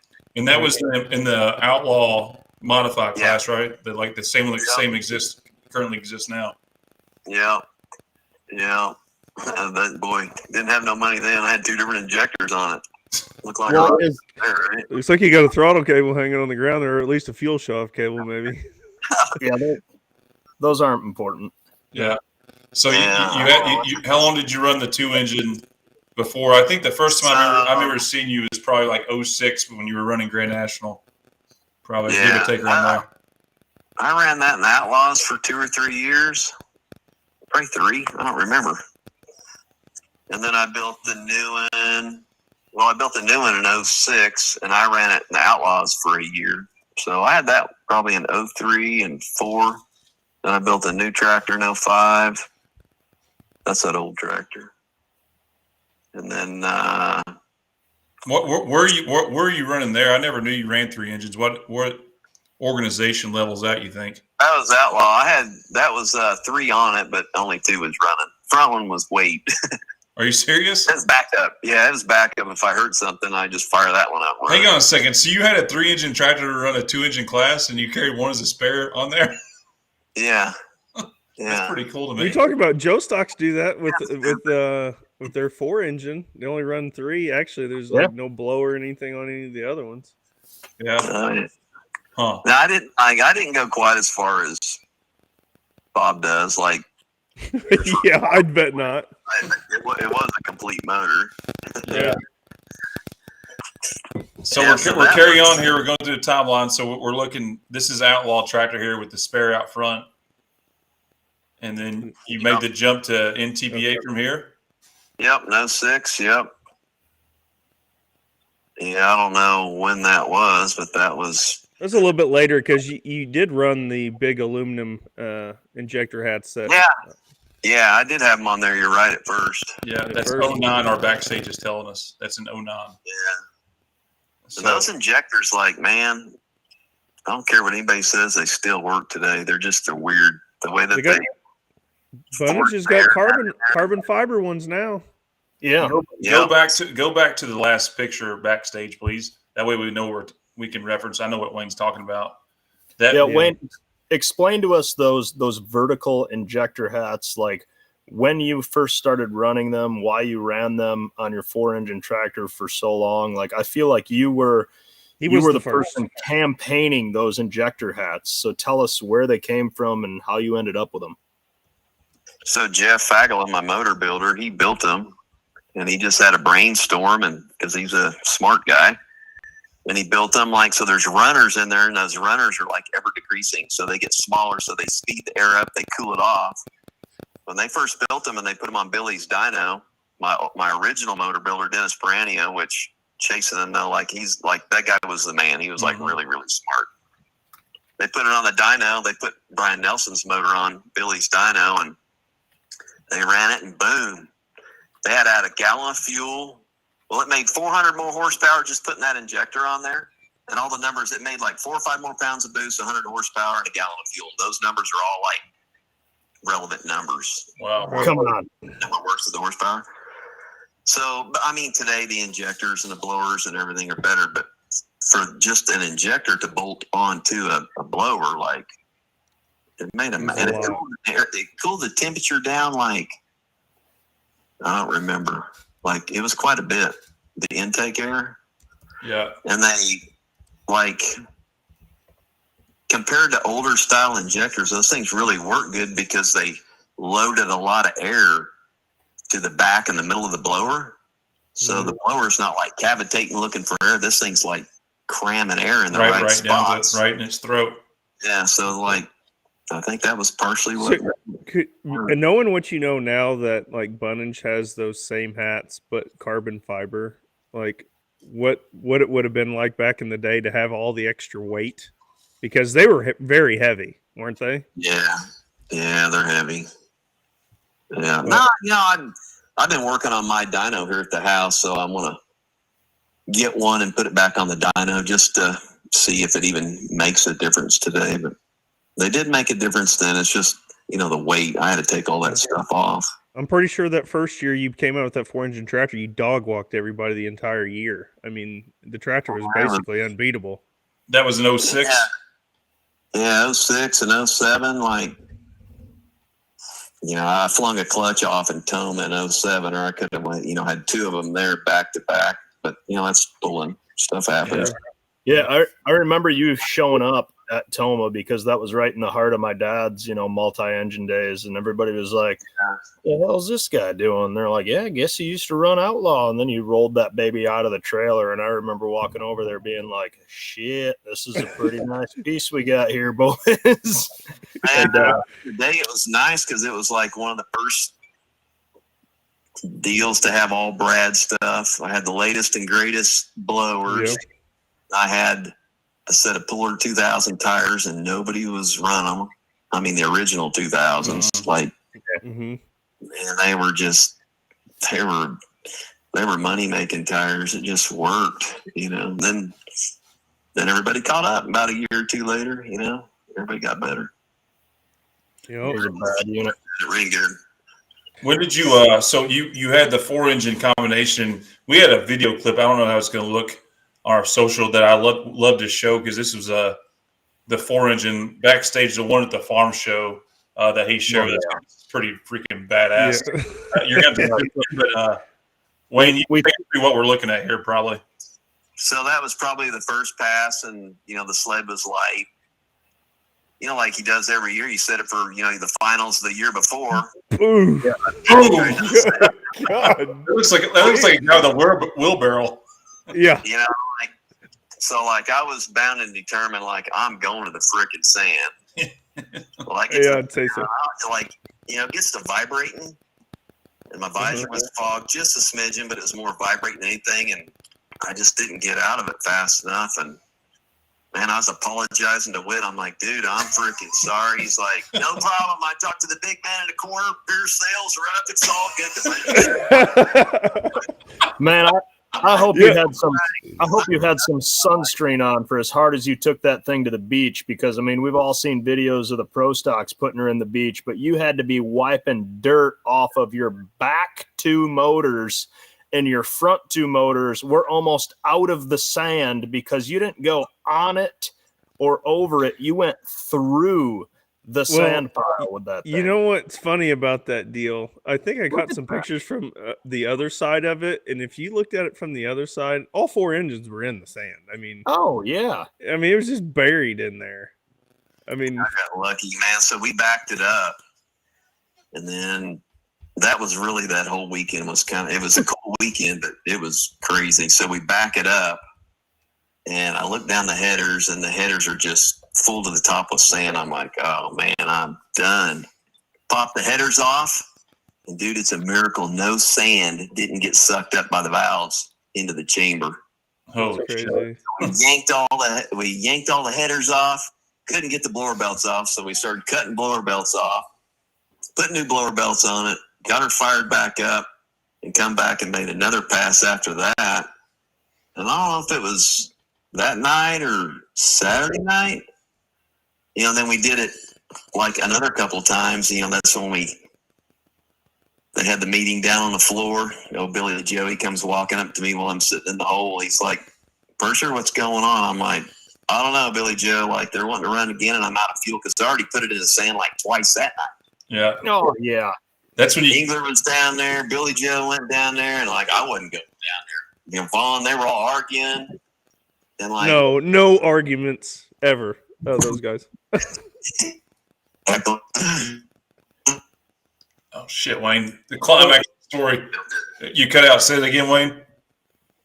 So me and Bill ran after the 10 pros is what we ended up doing. I always reference that on this podcast a lot, or a few times where I think it would be badass if we just took the top 2 or 3 competitors in each class and put them at the end of the show and just ran a freaking pull off, no matter what. Because I always reference that story of how cool that was that year. I think the mods were the first class, and you stuck in there twice, but everyone was sticking around knowing at the end of the night it's Voorhees versus Perser. Like, it was really cool looking back at that. It's big shit, man. Yeah. I think that weekend I put it in the sand. I think somebody'd have to go back and double check, but it was either 4 or 5 times from Wednesday to Saturday. So basically you dominated everyone there. It was a cool year. It was a good year. Did you win that night? Did you win it? Uh-huh. Yeah. Awesome. Yeah, that's pretty cool memories. We had to show that clip because that was that same year we showed there. That was the same year of all that happening, right? Yeah. Cool. So that was 2009. When did you make the jump to unlimited? And I think your natural jump was just adding a 5th motor, right out the gates. Yeah, I think I did that in 2008. I think I started running unlimited. And it was fighting to make weight all the time then. How much has the unlimited class changed from when you first started to current day, if you had to analyze from your perspective? I don't think it's changed a great job. The screws, that kind of changes stuff up. And then the tires, it's the biggest deal because it had so much weight. I'm lucky because I weigh 150 pounds. So I can make weight now, if I said it right now, Chase would choke when he just drank because none of them believe me. But I'm like, I weigh under 8,000 pounds, really, for real, under 8,000. Nobody believes it, but I do. You're not talking about the 8-engine tractor, right? No. I'm just kidding. So we have a friendly time with Wayne about the weight of his tractor, so he knows that was a jab. But it's always 8,300. Yeah, 8,300. I can remember when beyond what they do. I can remember when Bruce was running the unlimited, and we were headed for the scales, and my dad yells to Wayne. He goes, "How are the scales, Wayne? Are they close?" And Wayne goes, "I was thinking maybe they were going to be close, but I'm still hanging some weight. But if I wasn't, I was just going to chop off about 10, 15 pounds of dick, and I'd have been good to go." Oh. You know what? I gotta say this because, when you guys were interviewing, what's his name, Cody, a little while ago? Yeah. You guys sound like a bunch of friggin' old dudes. It's like, yeah, you got to be polite. And this is coming from Adam freaking Kester. You got to be polite, nice at the pool and this and that. All you guys used to raise Cain. Chase is doing donuts in a sacred ground, or somebody was driving a few years ago when we got flooded out somewhere, right by you. Kester's the guy that used to run around on a freaking dirt bike. Yeah, no, I got in trouble. Wayne, we have fans on this show. We can't. They don't believe everything you're saying because we still have the truth. Yeah. The one thing I don't do is lie. Yeah. I've always been. Don't say nothing, but I'm not gonna lie. I would agree. I've always been respectful, Wayne. I've never at Bowling Green walked into your camp at about 4 a.m. with one of my friends dressed in a Wonder Woman outfit, and your jaw just dropped. And I remember you just looked at him and you went, "Jiminy Christmas." Yeah, there's no telling what Tyler's gonna do. Yeah. I remember Bauer here a few years ago. Remember when we went to that deal in Dodge City or somewhere? I didn't go that year.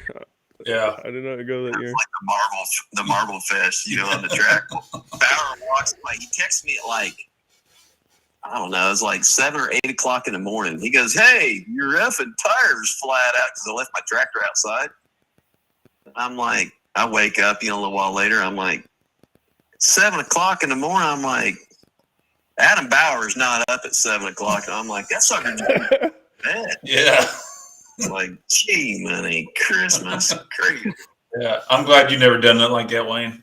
I haven't. I never have. You just say you never lie either. I have. I'll admit to that. Oh, okay. All right. You kind of going like it's pretty easy to stay up late, right? Yeah, that's what it's all about. That's right. Oh boy. Man. I gotta catch my breath. Yeah. You're doing donuts on sacred ground. I don't even know what you're talking about, Wayne. Yeah. Wayne, Hey, what's I gotta give me one of them fancy microphones like what y'all got. Y'all got like the real podcast deals. Try. I figured that like We try. freaking speaker or something. Yeah, you need to do something to make up for this. Me holding this freaking phone to the microphone for 2 hours. Yeah, you're gonna owe Chase some sort of Perser, financial- 37 shows, 0 problems. The guy that built a space shuttle for a tractor can't even get his freaking audio to work. Nothing makes sense about this. Yeah. You test it. I thought I had it. You're good. You're good. Hey, that's part of the beauty of this show. That just means we get to have you on here again. Yeah, is what we it always means. figure it out. Yeah. For sure. Not a deal. So Wayne, besides building all this stuff that you do, tell us a little bit, since we know what you do, but can you kind of explain to everybody what you own Elite Trailers and what you actually do, and maybe we can sell a trailer or two for you. Hey, there you go. So we build lots of horse trailers, like big high dollar stuff. We used to build quite a few stackers and some semi stuff, race stuff, but we've been so busy doing the horse trailer stuff, we haven't built any of that stuff really in a while. Build quite a few oil field type, if they want an aluminum trailer, some oil field stuff. Like most of my customers they like run really hard. Mm-hmm. They're not like more weekend warrior stuff. Landman, Billy Bob Thornton, running hard. I don't know about that. He probably hasn't seen the show. He don't have. He hasn't watched the show. He don't have the internet. I gotta say, Wayne. I got you. No, Landman. Landman. It's Landman. yeah. I've like seen 5 seconds of it. I haven't seen. Yeah. I watch Hogan Heroes. If that means anything to you. Mash and Hogan Heroes. I gotta say, we do have one of Wayne's trailers, and I mean, like the way that thing is built, because I mean, in all honesty, these days anything can look nice from the curb. I feel like you can be 200 foot away from a piece of shit trailer, and it can be like, oh, that thing looks nice. But to me, the meat and potatoes of it is really when you get laying underneath of it, and you get opening cabinets, and you see the way a wire is ran through something, and the way it's grommeted and secured, and the way things are labeled, and nothing's hanging loose, underneath of the thing, and like how the door shuts. Yeah, you could flip that thing upside down and look at the underside of it, and the underside of it looks just as impressive as what the inside does from an attention to detail standpoint. And I mean, we build equipment at our shop, automated equipment, where you're running wires and this and that and airlines. And I see so much garbage, not from our shop, but from just, anybody can run a wire right. from A to B, and it makes the connection, and the lights turn on when you hit the switch. But when that thing's 10 years old, and that wire that, somebody else just punched a hole and kind of shoved the wire through, and that rattles and vibrates going down the road, and eventually your white lights quit working, and this quits working. And, we've all seen competitors with welds broken on the tongues of their trailers, and it's never Wayne's equipment, because that shit, and I'm not just blowing smoke, that shit is built right. And there's attention to detail top to bottom. So we've been super impressed with that thing. So props off to you and your crew on building a real quality piece of equipment for sure. Yeah, no, they're built pretty stout. We're not perfect. Matter of fact, of all people who called me today, CJ here. Hey, these axles are bent. He got a bent set of axles. I think his daughter's had that trailer, I think, for a year or two. I said, get it down here, whatever, I'll straighten them, get them right. And I don't make the axles, but I fix them for my axle manufacturer. Yeah, I gotta share this. I know you've probably heard or watched the show Yellowstone, and that show's like or when it was still on, I think it's discontinued, but it was like a ad for, all types of outdoor equipment, and horse trailers being one of them. They used to have these bloomer trailers on there left and right, and it was just like a freak commercial. And when I was watching the show with some people I know, I'm like, that's BS. They need elite trailers on that show, like, because those are your competitors, and from what I've heard, you're the best of the best out there. You may not admit it, but we can look you up. Have you ever been approached to do something like that, like to have your trailers on a show, so to speak? Because I think that would be pretty interesting. Yeah, that deal, they use them because they gave him the trailer. And the guy that owns that company, he likes to be on TV. He's got a big ego, so he got off on giving them the trailer. And I'm like, I ain't giving them the freaking trailer. So I got to buy tractor pulling parts, so you ain't getting shit for free for me. So basically, elite trailers would have been on Yellowstone if it weren't for tractor pulling.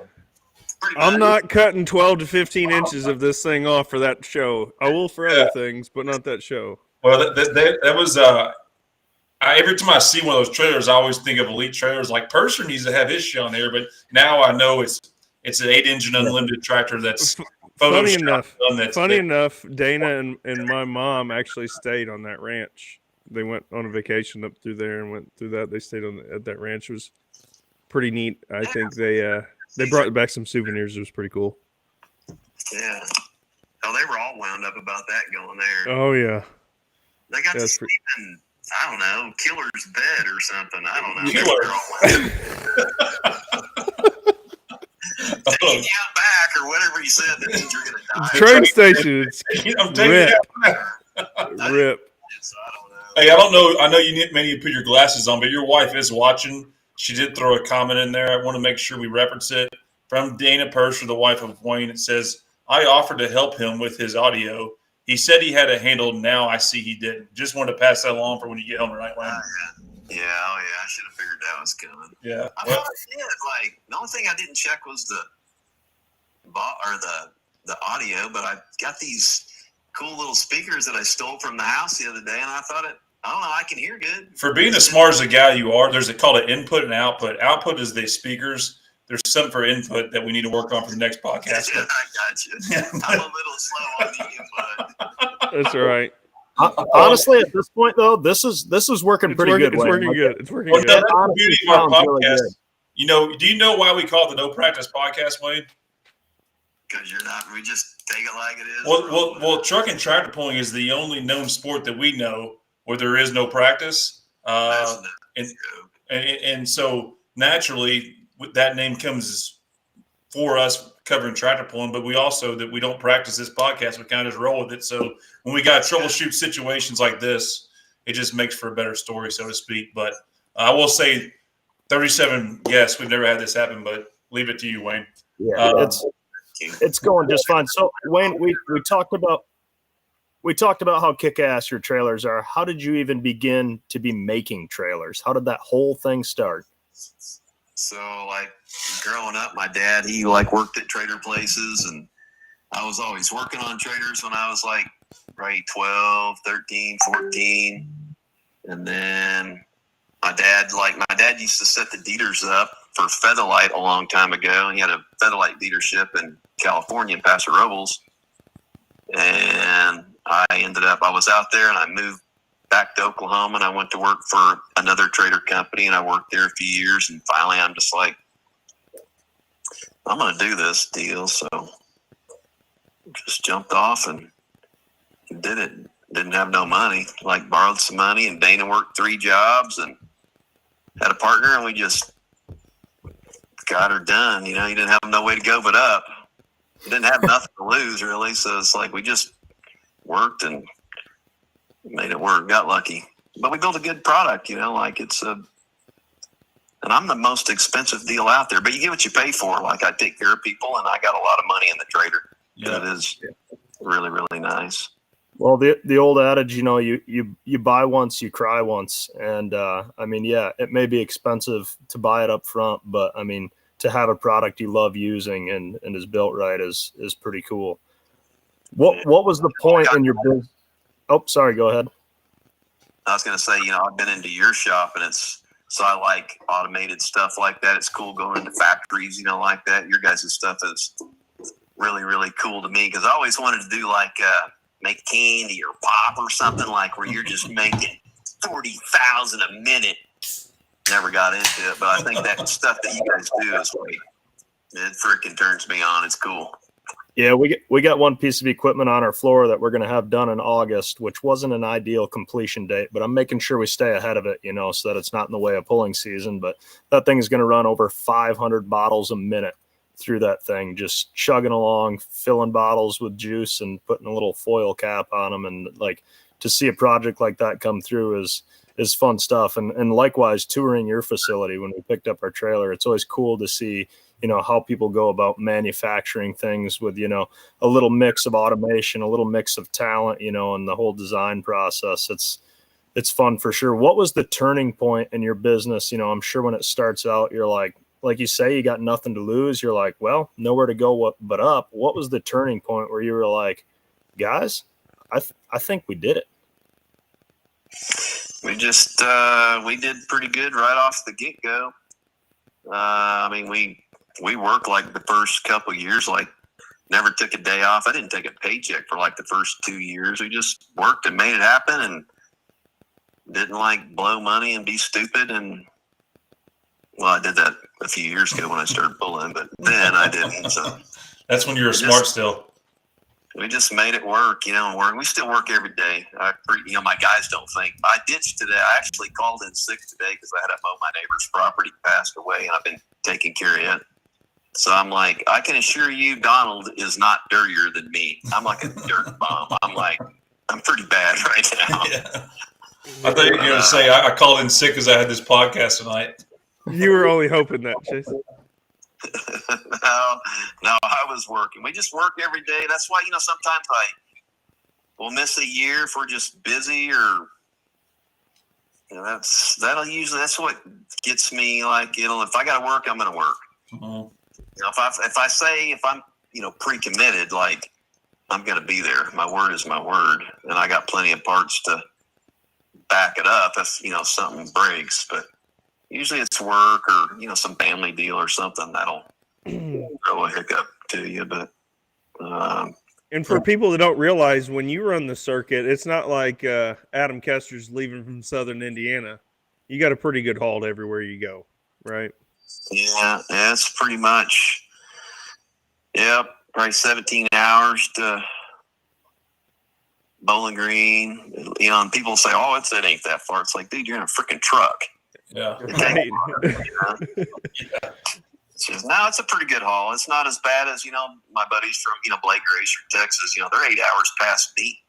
Right. It's crazy. It's like, so, I load everything up. Like, sometimes if I'm really going to go hard, I'll load up my other trailer and I'll pack all my parts up there because I'll be up there for 3 or 4 weeks because I'm getting old now and you just don't drive back home like I used to. Yeah, speaking of that other trailer, I remember you brought that thing for the first time. You brought it to Bowling Green, and it's beautiful. It's got this really awesome blue wrap and everything on it. And what was so cool about it, like I went in there and you kind of look around. It's like set up like a NASCAR trailer, right? But then up top, you can actually fit a mini rod in it, which, let's face it, folks, if you actually look at these stacker trailers, they all look very enticing, but you can't put a mini rod up there because they're just not tall enough. Maybe if you get a hair, you might find maybe an off-road truck team or something that's got one of these trailers. Like I always dreamed of having one of them. So I'm in there looking around, and my dad, he's up there looking at it, and we're just like, look at everything.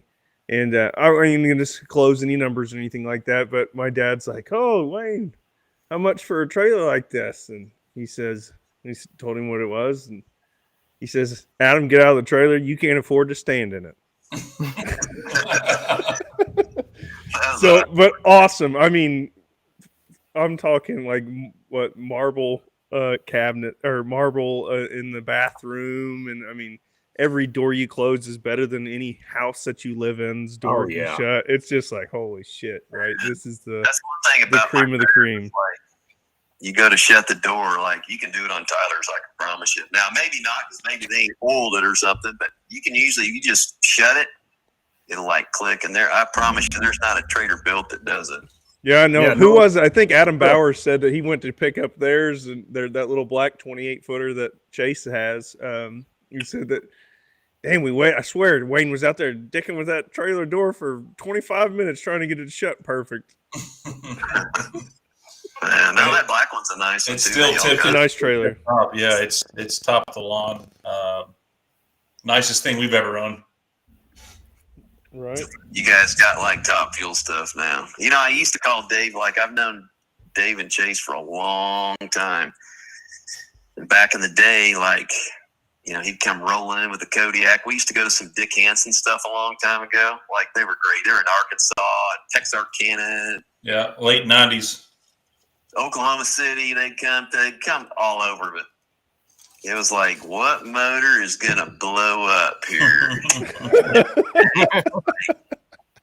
Dude, he don't have a Poplar Mechanics or a Craftsman wrench in the Trader. It's like, it's freaking cool.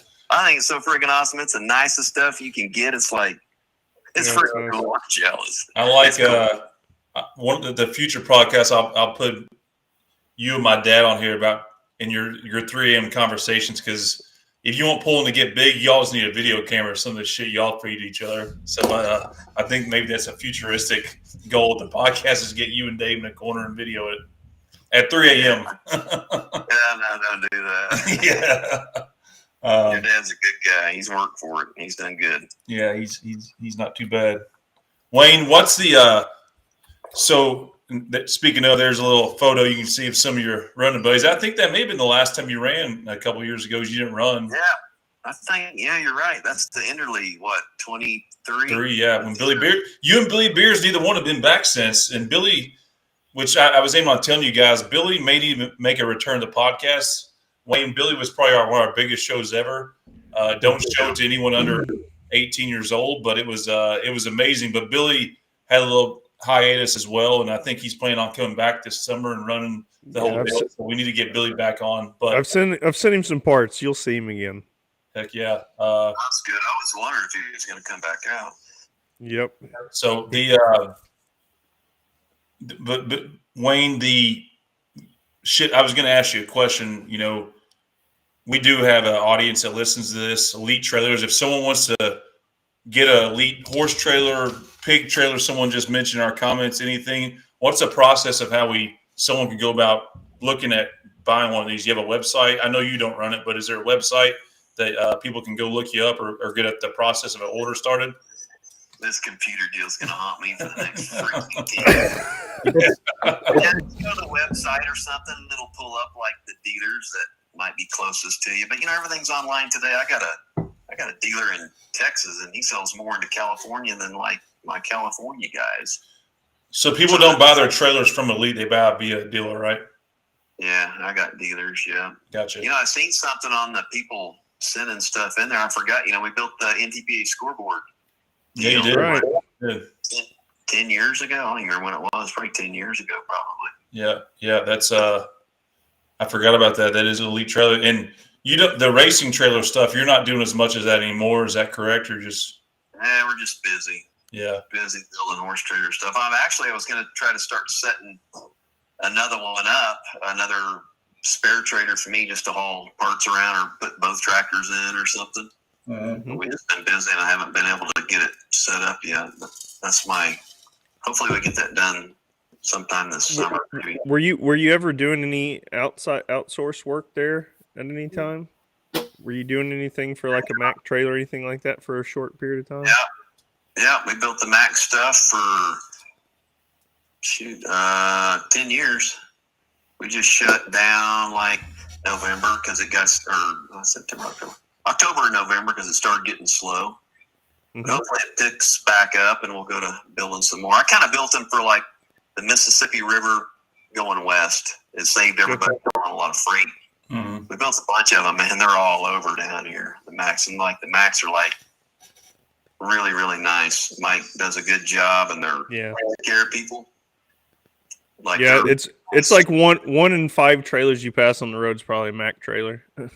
I know, man. You see them everywhere. It's crazy. So we got Loves down here in Oklahoma City, and I don't know what the percentage is. The fuel tankers that they have that are Macks, but it's a bunch. It's crazy. What division were you building? I mean, he's got obviously all kinds of different trailers he built. Was there a certain brand that you were building, or a kind that you were building, or was it various? We're building the half rounds.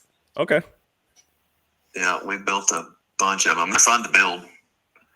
Yeah, no, we built a gob of them. Built some squares a long time ago too, some square end dumps. Did that for about a year, and then we just got to building. Mostly half rounds is what we would do. So in house, when somebody calls and says, "I want that polished," is that? I mean, the polishing on one of those trailers is just insane to me. Would you get a crew to come in there and polish some things up, or? We have, we've like some of it now. We will order from the extruder, and it'll come in polished. Oh, okay. Yeah, but when we do that, we got to get PVC on everything, so you don't get scratched. Yeah. I have to put on some mill finish stuff too, but we have done it where guys have bought some show steer stuff or a show pig deal, and once the trailer polished, we've polished the whole trailer. Get a guy like Popeye arms and like kids are done, dude. It's crazy. Yeah, I can personally attest. One thing that sucks working with like nice metal right out of the box is it is almost impossible to take a piece of pre-finished metal, load it into a saw, cut it, bevel the edge, weld it, get your discoloration out of the weld, polish the weld out, put that as part of an assembly, move it through your shop, and to think that material isn't going to be scratched. Like, man, the attention and care you have to give that is a FOB. You're right. You get it when it's aluminum and you're not going to paint it. It's work, man. It's crazy. Yeah. It's a bunch of work. Right. Yeah, I think if you're looking on some of those messages, my sister says they might need a pig trailer there. They've recently gotten to the little piggies. Yeah, tell her I can hook her up. I'm sure you can. They got an Evie, I think, I don't know if that's the pig one or a show steer deal or whatever. And that's a good trailer. Right. It's not as good as mine. It's a good trailer. Right. What's one of the challenges of building a trailer that a lot of people wouldn't think even exists? I mean, is the door your big hang up, or like what's the thing where you're like, people don't even realize what it takes to do X, Y, Z? Boy, that's a loaded question. I don't know. They're just aluminum. It's just the stuff warps and moves, and you got to weld it on something. You got to weld it right so it don't move around, or then you get come-alongs out and rubber mallets and beat the holy crud out of some stuff to get it back. Sometimes you have to beat shit into submission. I hate to say it, but that's what you got to do. Yeah. That's what we do. It's work. It's all the way through because our stuff is really clean, and like you say, it's generally we do a lot of painted stuff, but most of the stuff is mill finish. Mm-hmm. So it's just a lot of care.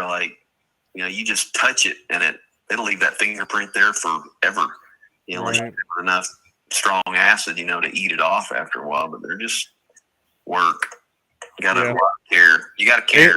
And aluminum, I think I even looked on T&E's website, and they said they only really guarantee their trailers for 7 years because of it's aluminum. They take care of it and wash it. The biggest deal it'll get people, we see it with a lot of show steer people and some rodeo people that are up north. And you get up into Iowa and up through there, and they get to running around the winter, and they get that mac chloride on there. If they don't wash it, man, it'll pit it and go to eating it.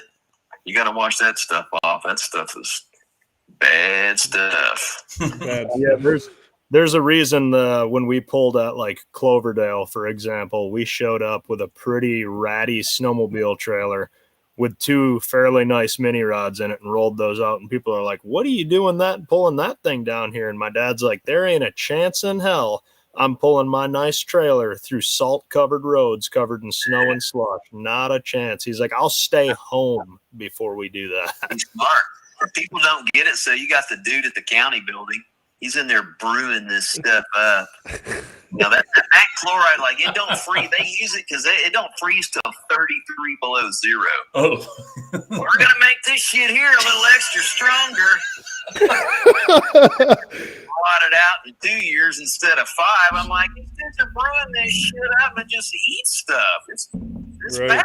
It's worse than meth. Yeah. I don't know about that. I don't know about that. That's funny. It's bad stuff. Brewing it up. Remember when I said that at Bowling Green? I think I heard CJ.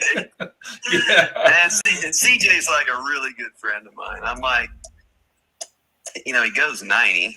I'm like, the only dude that you think is on meth, but he's really not. I got to thank CJ. They're just looking at me like, I can't believe you said that. Tractor pulling is definitely more fun when he's involved. Yeah. Oh, yeah. He's talking about CJ Hare. Yes, I know this. This guy's A vital member of Adam Bauer and Yeah. the WFO Motorsports team. Doesn't go as much as he used to, but he is a character, and he would be a great guy to have in this podcast one day, to be honest with you. absolutely. Oh, he would be good because he goes 90. I call him LW, and that's for live wire. Live wire. Live wire. Yes, Nuclear. Yeah. Yeah. we've bought a pulling chassis from him before early on in our mini rod days, and we went out there and spent a couple nights at his place. And yeah, he is a good time to spend some time with for sure. Just Tell us about that, Wayne. You got into the mini rod deal for a very hot minute. I think you drove one a couple times, and you almost had one, right? He did have one. Yeah, I thought I did. I kind of did. So I go to CJ's, like he's going to build it. So I had the motor in the trailer. We're going to Bowling Green. I'm going to put the motor in it. I get to CJ's, and he was out doing something. It was like freaking 30 below zero. So I back up to the shop, and he shows up, and I'm like, well, where's the mini rod? And you got to know CJ, he talks like LD. Well, it's right over there. I'm like, dude, that's just a frame. Oh, shit. He goes, or no, actually, I saw it. It must have been in the summer, I guess, when I went up there to get it. Sorry, Wayne, go ahead. I've been up there in the winter, so it must have been in the summer. So I go to pick this thing up, and like, all it's got is like 4 tires on it, like nothing else. I'm like, dude, put a motor in it, like pulling Bowling Green. Like, man, I've been cutting hay, I've been busy. I just I'm like, what do you say? Yeah, I've been So I got a freaking Bowling Green with this mini rod up there that I can't do nothing with. That was pretty much the start and end of my mini rod deal. It's probably a good thing I didn't have one at the end because things are freaking dangerous. They're out of control. No, whose did you drive? Because you drove one. I drove Ross's once. Oh, boot scooting boogie. Yeah. Yes, sir. I drove Bunnages. That sucker freaking ran. I drove it a couple times. Yeah, I forgot about that. Right. Yeah. So you're a doom when you show up there thinking you got a mini rod done, and he said, Yeah, I've been cutting hay. I've been busy. I'm like, okay. See, he was probably expecting like Adam and Vaughn and Truckee would probably do is show up, and then they have, hey, it's like the great biker build off. We have like 8 hours to get this thing finished from scratch. Let's start putting it together. Like, I ain't doing it, dude. I ain't doing it. I ain't got the shit. Yeah. It didn't happen, I can tell you that. And I was fired up back then. I wanted one, but I think that's the same year because you had that blue trailer, and I think we went to Bowling Green and it was upstairs. It was upstairs, and I had this mini ride that debuted, and it was up top, and like, I don't want to talk about it. No, you go up there and I was like, what the? yeah, that was a bad deal. It wasn't a bad deal. Like I couldn't do one now. Them things are too sketchy. My neck's too jacked up. I was cussing all you guys actually the other day because I got to send my clutch cans in, and after I put them on my tractor, I got to get them recertified that I didn't even pull last year. I sent them to Right. Titanium. Hey, it's A 1-year deal on them. hey, just so everybody knows, the Brow aluminum bell housing passed the 6.3 bell housing SFI test, so shouldn't have any problems with that. Hopefully, the rest of the summer. Yeah, they're still going to be done, y'all. Oh, I know it. Dude, they're nice. Like Actually, we're opening some undercover shit. So for those we have a lot of fans that watch this paint, Wayne, and There's 3 brand new ones there, and there. we have a bell housing can that covers the clutch in these vehicles. The 2 products that pretty well everyone runs in a lightweight class like we run are titanium or aluminum. Brow, as Adam mentioned, is an aluminum manufacturer. And behind the scenes, there's been a lot of question of the longevity that you're going to be allowed to run a Brow aluminum can. Like a lot of things in these vehicles, they are not cheap. So if you have a Brow can and they outlaw them, you basically $4,000 is basically what's coming out of your pocket. Yeah, whatever. So the comment about Adam saying that they passed inspection is a debate we could probably get a whole show started over. But as Wayne said, he thinks they're dying a slow death, and he thinks it's a short-term fix. So there you go. Yeah, probably so. So you did get your cans inspected though, right, Wayne? Yeah, a year ago. Oh no. We're good for 4. He's motherfucking everybody right now that makes a roll. He's pointing his fingers. But Sorry, Wayne, we had to bleep those comments because he's pissed. Hear you? You must have been cussing. Can you say it again? Your phone cut out as you were cussing everybody. Oh, I moved. I wasn't cussing. I just moved. What did you say? We heard 1 year. I got fired up on the clutch dealer in the last week because I sent them all in, and which who just bought Trick Titanium. They just bought them, so it'll be a better deal. And I'm sending it to them, and they'll fix them. But the guys that had it before, they rookie did me. I spent $6,000-7,000. They put all this stuff in them, and I told them how my stuff bolted together. They weld all them stupid bungs in there. And I'm like, I can't even bolt to my gearboxes now, so I had to cut all the stuff out. And then, so a buddy of mine calls me the other day, and he goes, you're going to have to send your clutch cans back. And I'm like, no, they're good for like 4 or 5 years. No, dude, Trick Titanium only did them for a year, so I didn't even run them. My tractor is... Oh, shit. Now I got to pull the thing completely back apart, which it's not like hard, but when you're 57, it's a pain in the ass. So I got to pull it back apart, put them all on a pallet, freight them back up there, get them inspected. It's just a pain in the butt. Hey, I got a better idea, Wayne. I'd say you freight the guy that checks them to your fucking house, and then have him check them there, and then see you, buddy. Hey, that might be hey, I got one question. Here's one for all you guys, and we'll get some people popping up on that. You're meant for podcast, Wayne. By the way, Yeah, you were. So tell me this. If you get it, so you buy a brand new can and you get it inspected, and it's good for 4 or 5 years. So what part of safe is like, you don't have to get it inspected for 4 or 5 years? Like, I'm like missing the point on the safe part there. See what I'm saying? Like, sounds like don't get me started. Don't get me started. You know where I'm going with this. It's like you buy it. Okay. And I'm Joe Safe, like, because this shit's dangerous. So I don't want nothing coming apart. Wayne, here's my thing about safety, and it has to do with mostly pooling organizations in general. Do you think they're going to have time to check all these things they're creating rules for? They can't even tell us how long the fucking track is. Okay? Plain and simple. Plain and simple. They cannot tell us how far the track is, but they're going to make all these rules that we got to abide by. Come on now. I'm going to stick with this till the day I die. Wayne, do you want to just do it? Hey, what are you doing every other Wednesday? I think you should join the show. No, you guys have run me off. No, I think you're perfect. Think about that deal. Like, literally tell me, like, I get it. Like, I want to say stuff, but I'm like, so you inspect it and it's good, or you get it done and it's good for 4 or 5 years. And then Tyler goes and turns upside down and crashes, next week. Jacks up the bell housing. You don't have to get it checked for another 4 years. So I'm like, I do not understand a safety check on a freaking clutch can.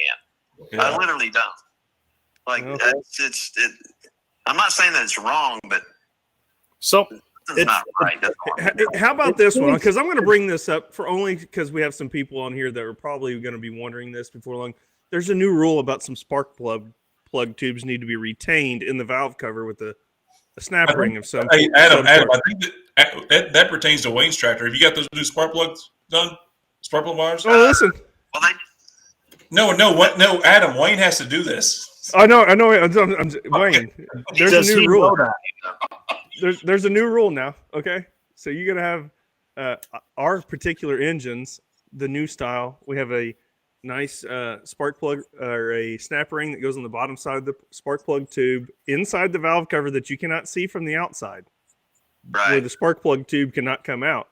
Okay, some of our older stuff had it on the outside, and before that, we had spark plug tubes that have a very small hole in the bottom of them that only a spark plug can go through. So when you tighten it down, the rest of the tube cannot come out because the spark plug retains it in there, like a lot of the old Brad stuff does, and all that stuff. Now there's a rule now. They want a snap ring on that spark plug tube. So even if you got the ring deal on the top side that holds if you got a snap ring on the top side, you're fine. I'm just saying if your spark plug is retained by the spark plug, and nothing else, it has to have a snap ring on it. The outside, is that like now? You got to do that now. Yeah. I don't know. I mean, in my day and age, if somebody's out there running a cylinder head that a spark plug could get blown out of, they don't need to be pulling. Like, honestly, I got some of my old stuff. Hey Wayne, I think your tractor's illegal. You need to get on this. Yeah, you're gonna have to take all the valve covers off. You're not gonna make it the first pull. You should get on this ASAP because I didn't even think about this. And wait. There's also some burst panel deflectors that you might have to have on there. Just saying. Hey, I'm game on the deflectors. I'm like, but now the upside down deal, like, or facing up, I'm like, face down. Up is no, they want them facing up, is what they said. It's like facing up, like, let's shoot shit into the air so it can hit people up there, not the ground. No, they do it for a pro mod, so when it blows, it like blows the burst deal out of the hood. Right. They go down, it makes pressure, and it like can screw up the front end. I'm like, for us, it's just like a dirt catch, like an unlimited, like let it go. The shit comes down 2 minutes after we leave. It's like, I did talk to Marvin on that, and he said that we could turn them down. You know what people were doing? Turn down for what? They were turning them down and running their fuel lines underneath of them. That's why they come up with that. I'm like, holy shit. This is like this. I think this is safety one-on-one session with Wayne Perser. We talk about catching on fire. We talk about burst panels catching on the freaking. Well, you don't put your fuel line underneath a freaking burst panel. How many flag dudes have you seen when you pop a burst panel? They walk up there and they'll like blow on it or hit it. Comes back down and it's like, yeah, dude, how many times are you gonna do that? Like, you get it there, he wants to come back at you. We talking about there's some manifolds out there that don't even have burst panels on them, so I don't want to hear shit. I mean, we used to not even run them. I know you didn't. There's a lot of there's a lot of magnesium intakes out there that don't even have them in them.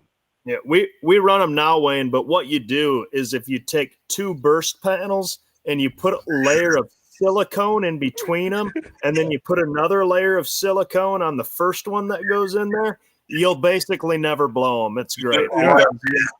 There's nothing worse than when that little smiley of the burst panel peels open to make a little frowny face, and there goes your pass. If you want to be really safe, then you just put regular bolts in the blower studs.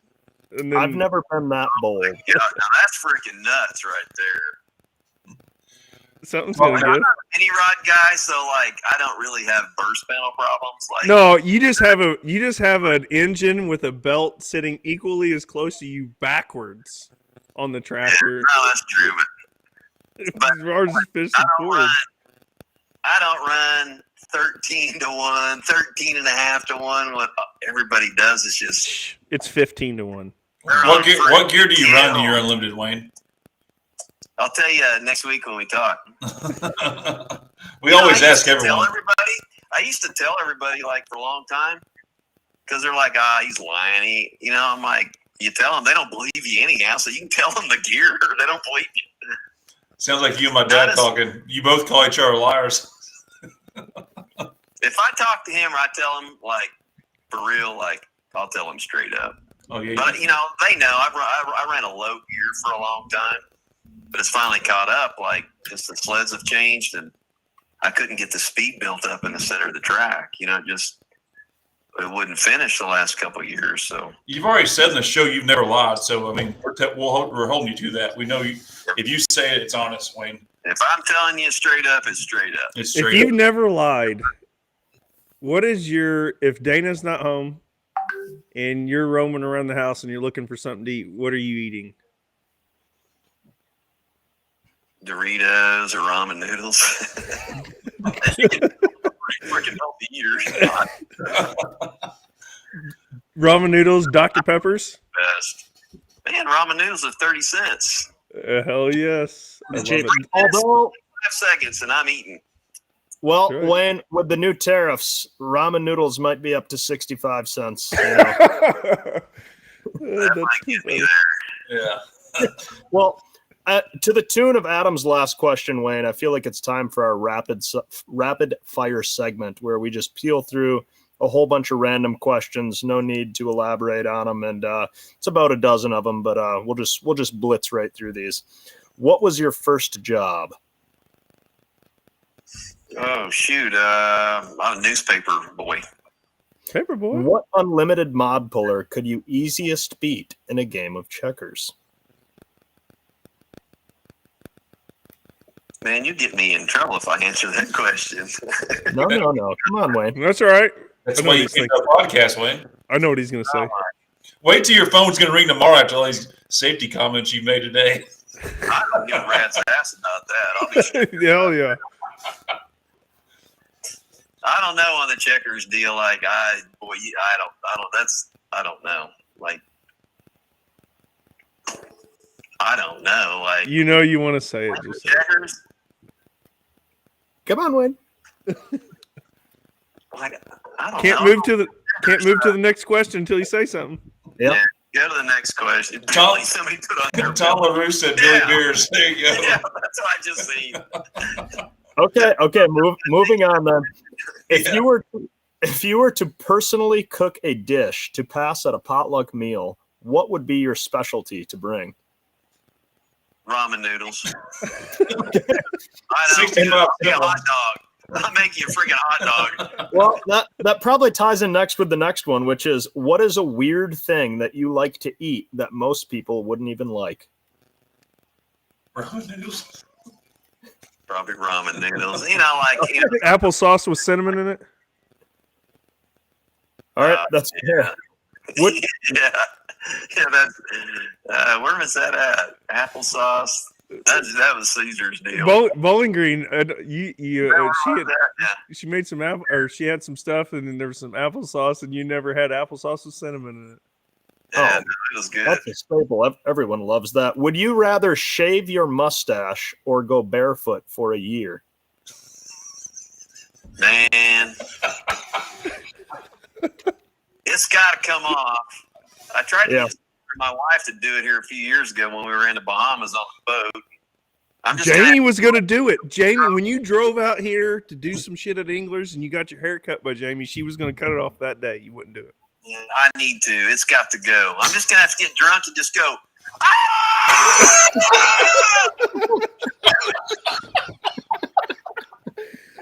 Wayne, I'll make you a deal. I'm growing my hair out. Thank goodness we're on a cell phone version of audio.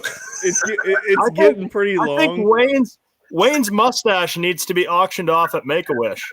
Yes, it does. I thought about that before. I need to do it. I might pay for that one. Bruce would probably pay for that for sure. If you had to start your life over manufacturing something completely different other than a trailer, what would it be? Probably meth. I'd make more money.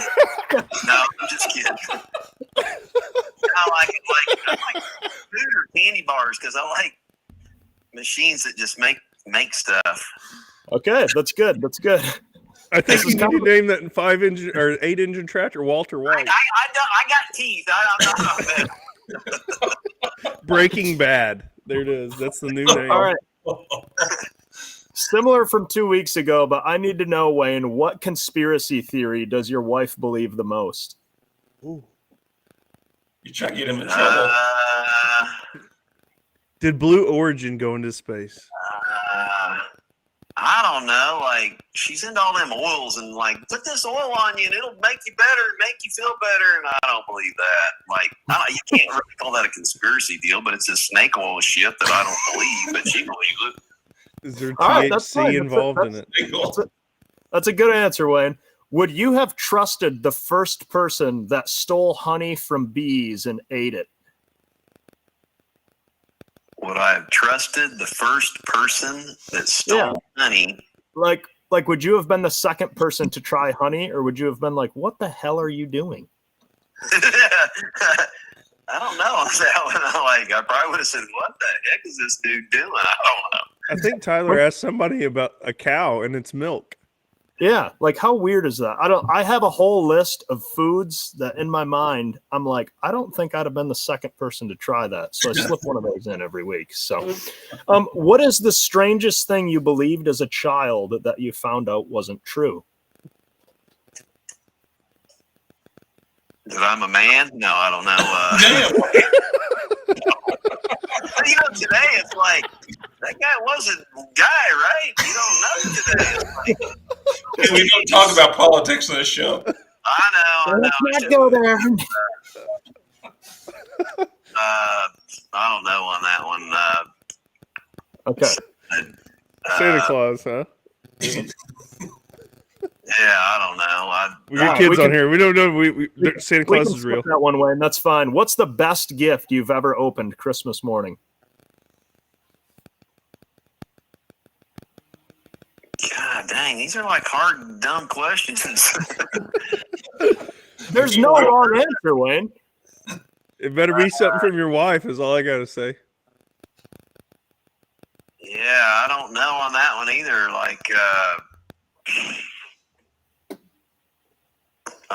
Snake oil from your wife. Yeah, no. He's thinking. He's got something in mind. He's got something. She bought me something a while back, but I don't remember if it was for Christmas, and it was something that I kind of needed. It's probably something for underwear or something. I don't know. It damn sure wasn't no pulling part. I can assure you that. Good Fair answer. enough. All right. Boat or something. Moving on from that one too. Which NTPA tech official would be the hardest for you to beat in a bull riding competition? How do you come up with it? Are these freaking like Michigander questions? Or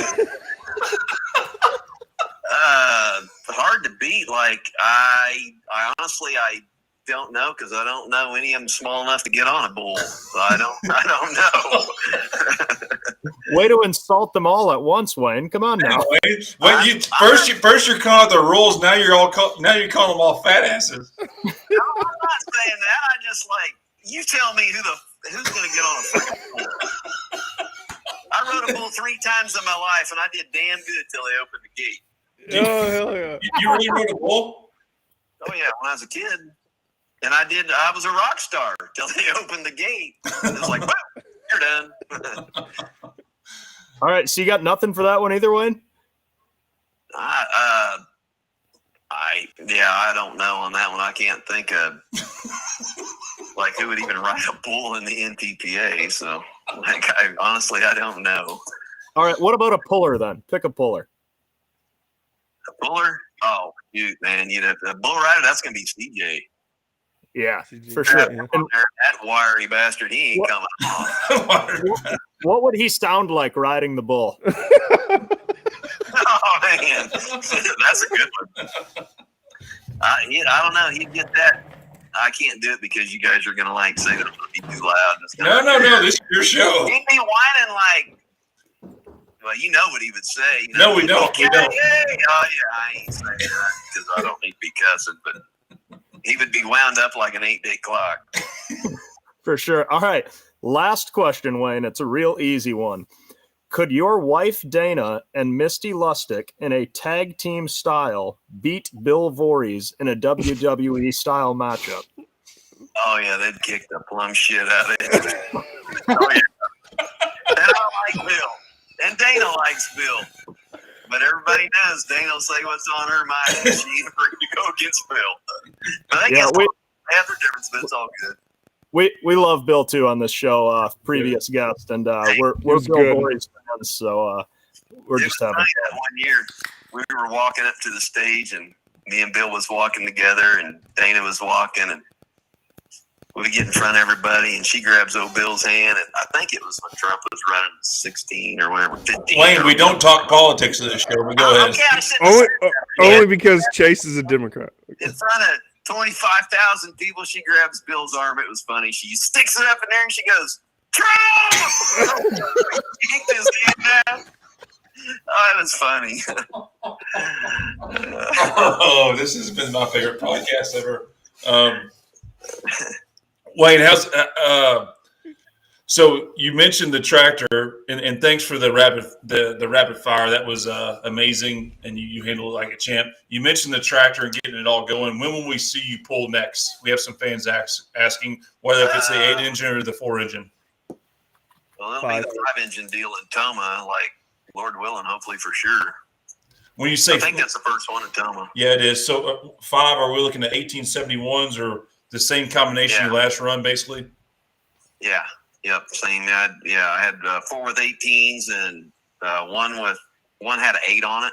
If I get my new motors, I was telling you here a few weeks ago, I saved some more weight, like 35 pounds of motor. You'll be down to 8,200. Yeah, at least. I'm kidding. I'll still be under, but I don't need. We got plenty of power. It's getting it to the ground. We all got plenty of power. That's why I don't run my motors as hard as like what you guys do. It's like, I got 5. I got plenty of power. We got to get the wheels going and get them to hook up, My stuff, dude, Tyler's laughing, like, my stuff is putt-putt stuff compared to y'all's. My compression is so low, you guys would, you guys would fall out of your chair. So if I fall out of my chair, why are you waiting on pistons if the shit's got such low compression in it? I mean... Still got to get them made. No, I'm just messing with you. Wayne, what's the I asked you the question earlier about the unlimited class, how much it's changed. I've heard we've had some other unlimited competitors on here, and people have said the Mitos tires really changed the game because it's a really aggressive biting tire. But I personally think the unlimited class is really cool. One, there's a good number of competitors, with you and Billy back in the fold. I think you're looking at 10 tractors running all the time, which is a good number. But nobody has the same combination on any of these vehicles. That's good. So saying all that, do you what's your thoughts, because you've been around when turbines dominated, when Bill Voorhees was dominating the class for years. Like, there's a lot of diversity. It's a pretty highly competitive class. Like, in that regard, I'm kind of asking you the same question again. Do you think that's because of Mitos tires? They definitely help close the gap on a lot of people's different combinations. Because they are they work. Yeah. Especially for the unlimited, some 2-motor and 3-motor deals, they don't work as good. We all thought they were going to. What do you think makes the tires work better? I don't know. I've never really cut one apart. I butchered them down to nothing. I got some pretty light ones because I, buy them brand new and cut them to the cords almost so they don't last very long. But they're just really, really stiff, and I've always run, a really flat tire, just trying to get more, tire on the ground. They just, I don't know, man. They just work for unlimited, and they'll still stretch out there a little bit. Like if you super slow mode them, they're still going out there like a dragster tire a little bit. But man, I don't know. They're just a freak tire. Well, you're talking to a whole bunch of guys that had to run the same tire basically for forever, and then they redone it a little bit, and it was worse at first, and now it's getting back to be pretty good again. Tyler's reached out there and tried a different brand or two. I think it shook the eyeballs out of Bruce's head. Not me. Bruce has. I wasn't ballsy enough. But I guess what I'm getting at, and maybe Chase is maybe getting at with this, but years ago you used to see a lot of planetary failures and rear end failures and all that stuff. It seems like here recently the tires made it to where guys can't actually put more power down, and it seems like that. And everybody's like right there, man. Everybody's so good now. To me, I think the competition is better than it's ever been for the amount of power that's getting put down, personally. Yeah, for sure. Now everybody's got really good stuff now. You know, we used to have a pretty good mix a long time ago, but there was some older style motor stuff. You know, guys didn't have as good of blowers. Right.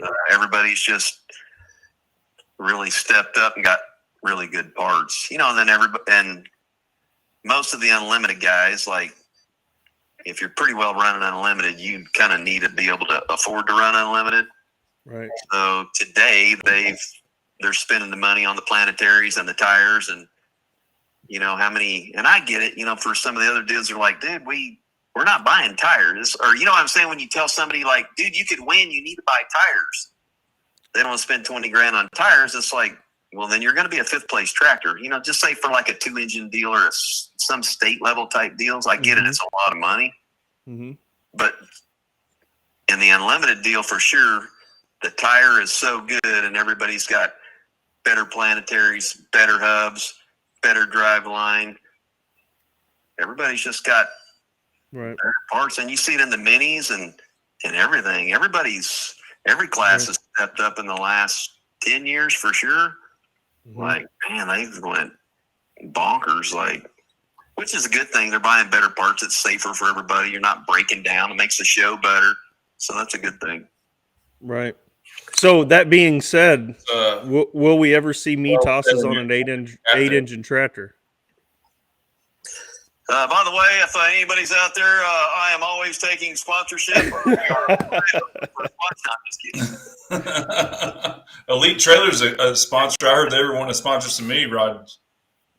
Oh, yeah, you know it. They're going to sponsor me first, and it ain't like happened to great gob here the last few years. So yeah, no, that's So, like I said, will the 8-engine tractor see a set of tosses on it at any point in time? Shit, hang on. I screwed up, guys. I had the computer on mute. Adam, say that again. I was just asking him if you ever think here that you'll put a set of tosses on that 8-engine tractor. Yeah, we'll see. You know, we'll run it a few times and see what happens. What just to kind of see what I can burn up or break, you know, eventually. From a promoter's standpoint, you know, that may be watching this and knows that this beast exists, what would the dollar amount be if they want you to come to their venue and make an exhibition pass? Great question. Man, you know, and don't be ashamed, because I know it's up there. This shit isn't cheap. I'm sorry. If you don't mind, will you give us your cell phone number? We'll attach it to the podcast tomorrow morning. No, I mean this, folks. This is going to be the jet car at drag races. Like this thing is going to be the baddest thing ever. Is $15,000 even close? If a promoter calls up and says, Wayne, I will give you $15,000 to show up and make a pass at my event, are you loading it in the trailer? Or are you saying thanks for calling, but no thanks? No, I'd probably do it. Well, I would do it for that. I'm going to do some for free, but like some of them, like I started thinking about it, but I haven't put, pencil to paper yet. But I'm like, shoot, we're out. Anybody in the unlimited deal, I don't care what they say. I can promise you, you guys are all spending probably today $3,000 a pass, and then you get to come back for a pull off. That's another $3,000. If you figure all your diesel, freshen ups, and everything in, because I have, that's what you're spending per run, bare minimum. Yeah. And sometimes it could even be more, guys that run or change rods out, faster than I do. But that thing, just the fuel, I'm going to pack, I can't even remember now. I think I'm going to pack 75 gallons of fuel to make a pass, I think.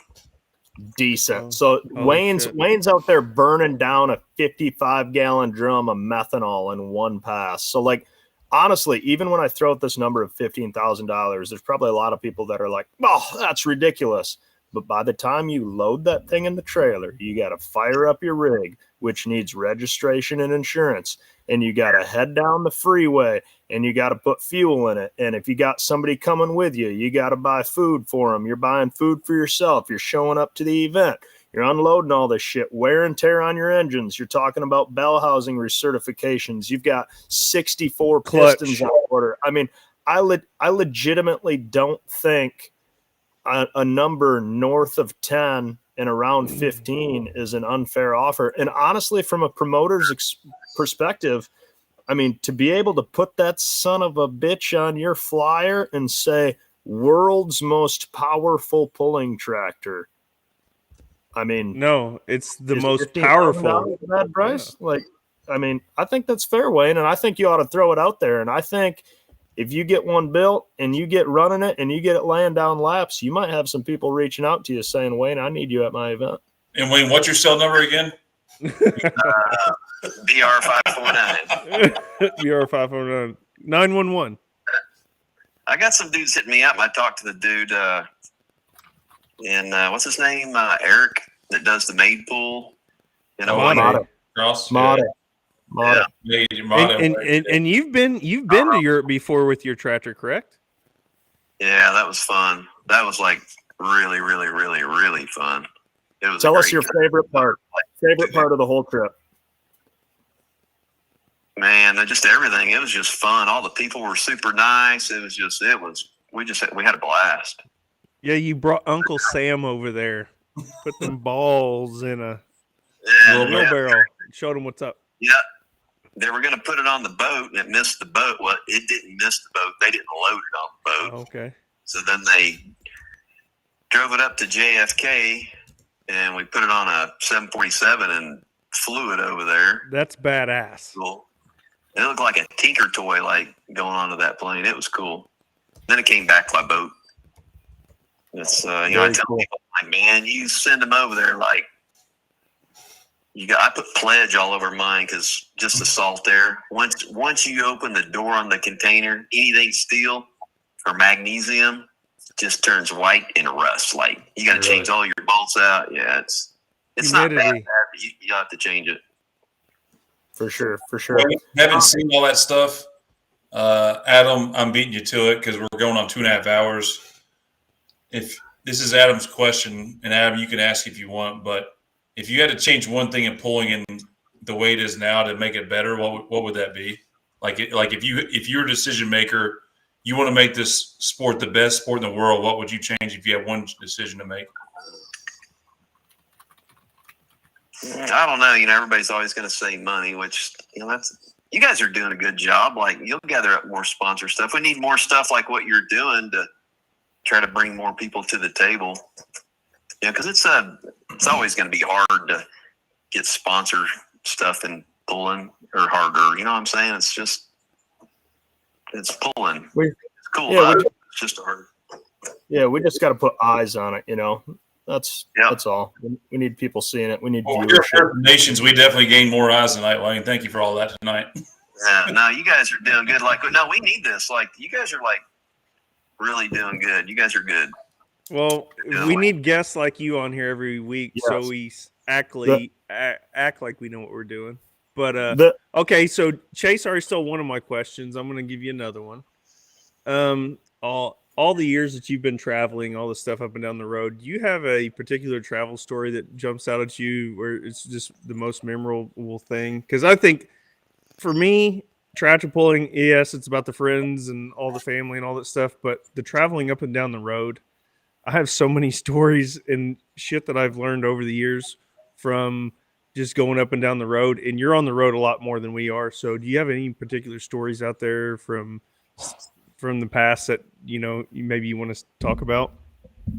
If my outlaw buddies were to send in, they're going to go like, well, what about in like 05 when I went to Carroll, Iowa instead of Carroll, Nebraska?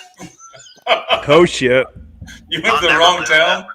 Oh, yeah. I heard him say, hey, we got to go to Carroll. So I'm like, we looked at the map in Carroll, and they said 50 miles. And it was about 50 miles. So I show up in Carroll, Iowa. We're like driving around and like, dude, where's the pool at? So like, dude, there was like a pool like a week ago. And I'm like, no, it's this weekend. It's in one of these buildings around here. And they're like, dude, like, there's not a pool this weekend.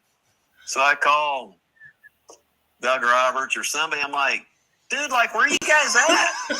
He goes, we're in Carroll. Like, I'm in Carroll. Yeah, we're on the highway such and such. We're in Carroll, Nebraska. I'm like, I hung up. So I come pulling in, and then there's some people standing there. They're like, they got their here's your sign deal. And it was a bad thrash to go because we had like literally like 10 minutes, to go like pull because I'm pulling in late. So. That's awesome. Do you remember how far it was from Carroll, Iowa to Carroll, Nebraska for all our listeners out there that might be stuck somewhere? Well, from there, I don't know, maybe it was another 40 or 50 miles, from Carroll to Carroll. And we were hauling butt. I went to a church parking lot, tore up all the grass because, my trailer was long. Like, I feel bad about that to this day. Send him some sod.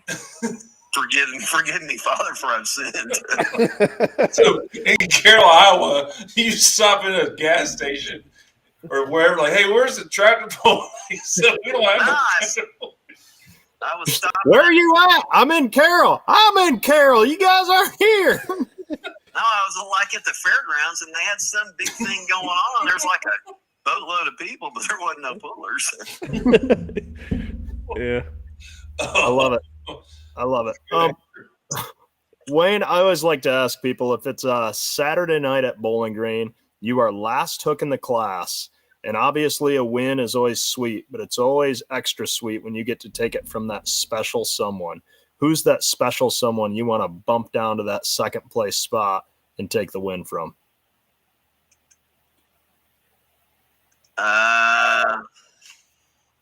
Man, that's a tricky one too.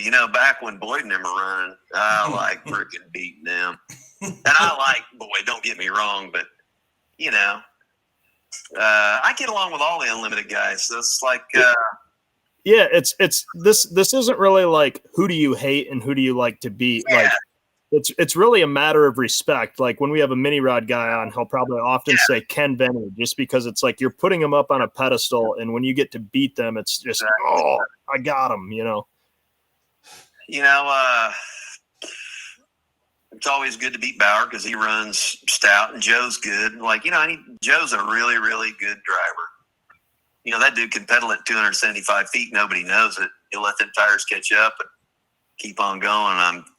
I'm saying that for a reason because that's what Joe's doing. Yeah. And to do it with such finesse, with such large hands too, just so impressive. Yeah, you don't shake hands with him. Well, you don't shake hands with him and like have him be mad at you. I can assure you that because he will freaking kill you. Yeah. I did him a favor at Chapel Hill that one year. I remember he comes walking over there and he says, "Hey, Adam, I really like those speakers." I was like, "Oh, thanks, Joe." He's like, "Yeah, I listened to them all night long." I was like, "Oh, shit. Sorry, bud." Yeah, I think we got to get Joe in the power slap league, like where they stand. He's got a hand on it. He's got a mitt.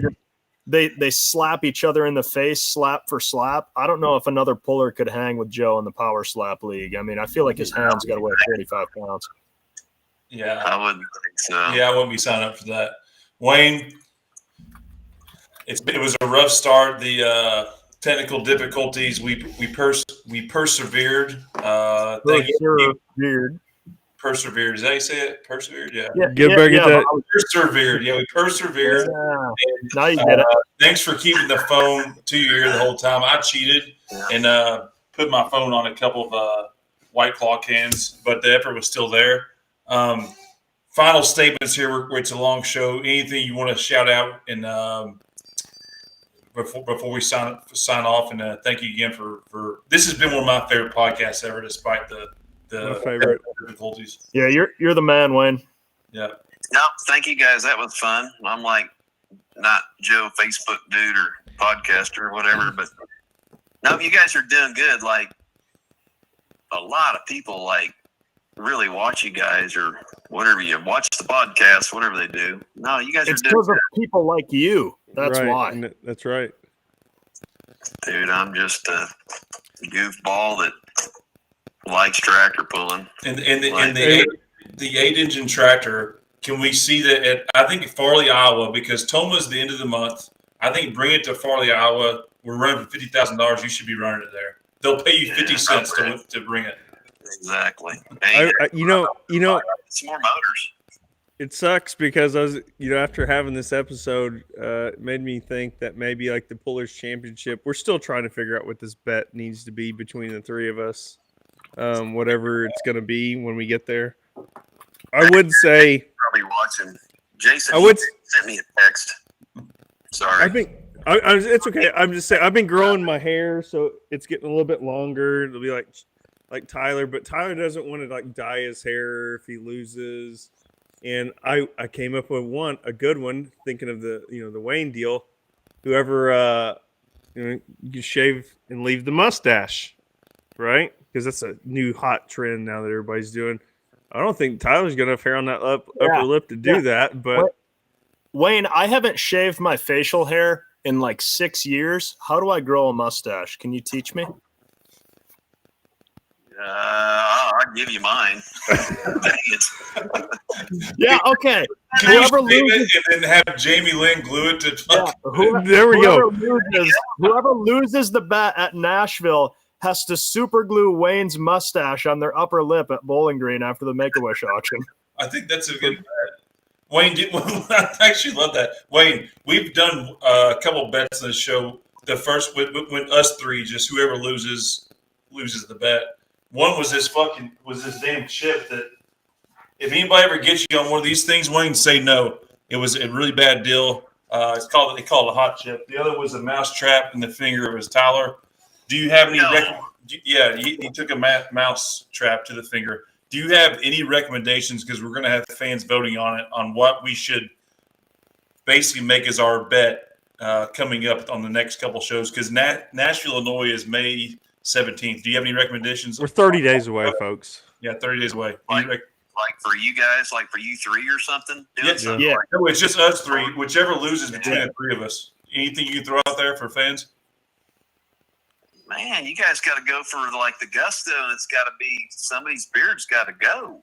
Somebody's beard's got to go. That's not I'll cool. I'll do the stash. Tyler will not. We tried to say color the hair. I would bleach my hair. It's getting long, folks. I'm telling you, this shit.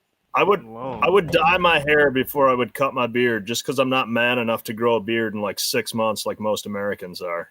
So you're not doing the beard deal, period. Yeah, no way. What if I shave the mustache off? You shave your beard off? I don't know if I want to show all these chins off. I think I like the idea. We'll revisit this next week. I like the idea of taking Wayne's mustache and super gluing it to our face. It's got to be done for Bowling Green. If it's done at Bowling Green, it's done for a good cause, Wayne. So you can't. Yeah. Oh yeah. And at that rate, I mean, it will grow back eventually. It needs to go. It needs to go. I just got to get. You might be liberating. Yeah. All right. No final recommendations. You say shave the facial hair, Wayne. Maybe what Kester's saying, like, I don't know, some kind of like bleach blonde hair deal or something. I don't know. I'd like to see Tyler's hair like dark brown, like or black. Dude, I guess I could be ornery and be like, somebody's got to like do the tires at the next pool. We got to buff everybody's tires down. That's just pure punishment. Can't be giving manual labor out as a bet. Okay. The guy is he's never told a lie. He's very respected. He built an 8-engine tractor. He doesn't know how to work audio, but he put on a hell of a podcast tonight. Wayne, cheers to you. Cheers to our fans. We always do a sign off right here. We're not going to be available for the after party, so I'm just going to turn my phone off, and then I'll call you another day. All right. All right. Thanks, dude. Thanks, Wayne. Been a great show. Thank you so much, Wayne. Yeah. Thanks, dude. Bye-bye. That's a wrap. Bye-bye. We hope you enjoyed this episode of the No Practice Podcast. Have a good one. Bye. Stay tuned for the next episode, where we guarantee there still won't be any practice. Bye-bye.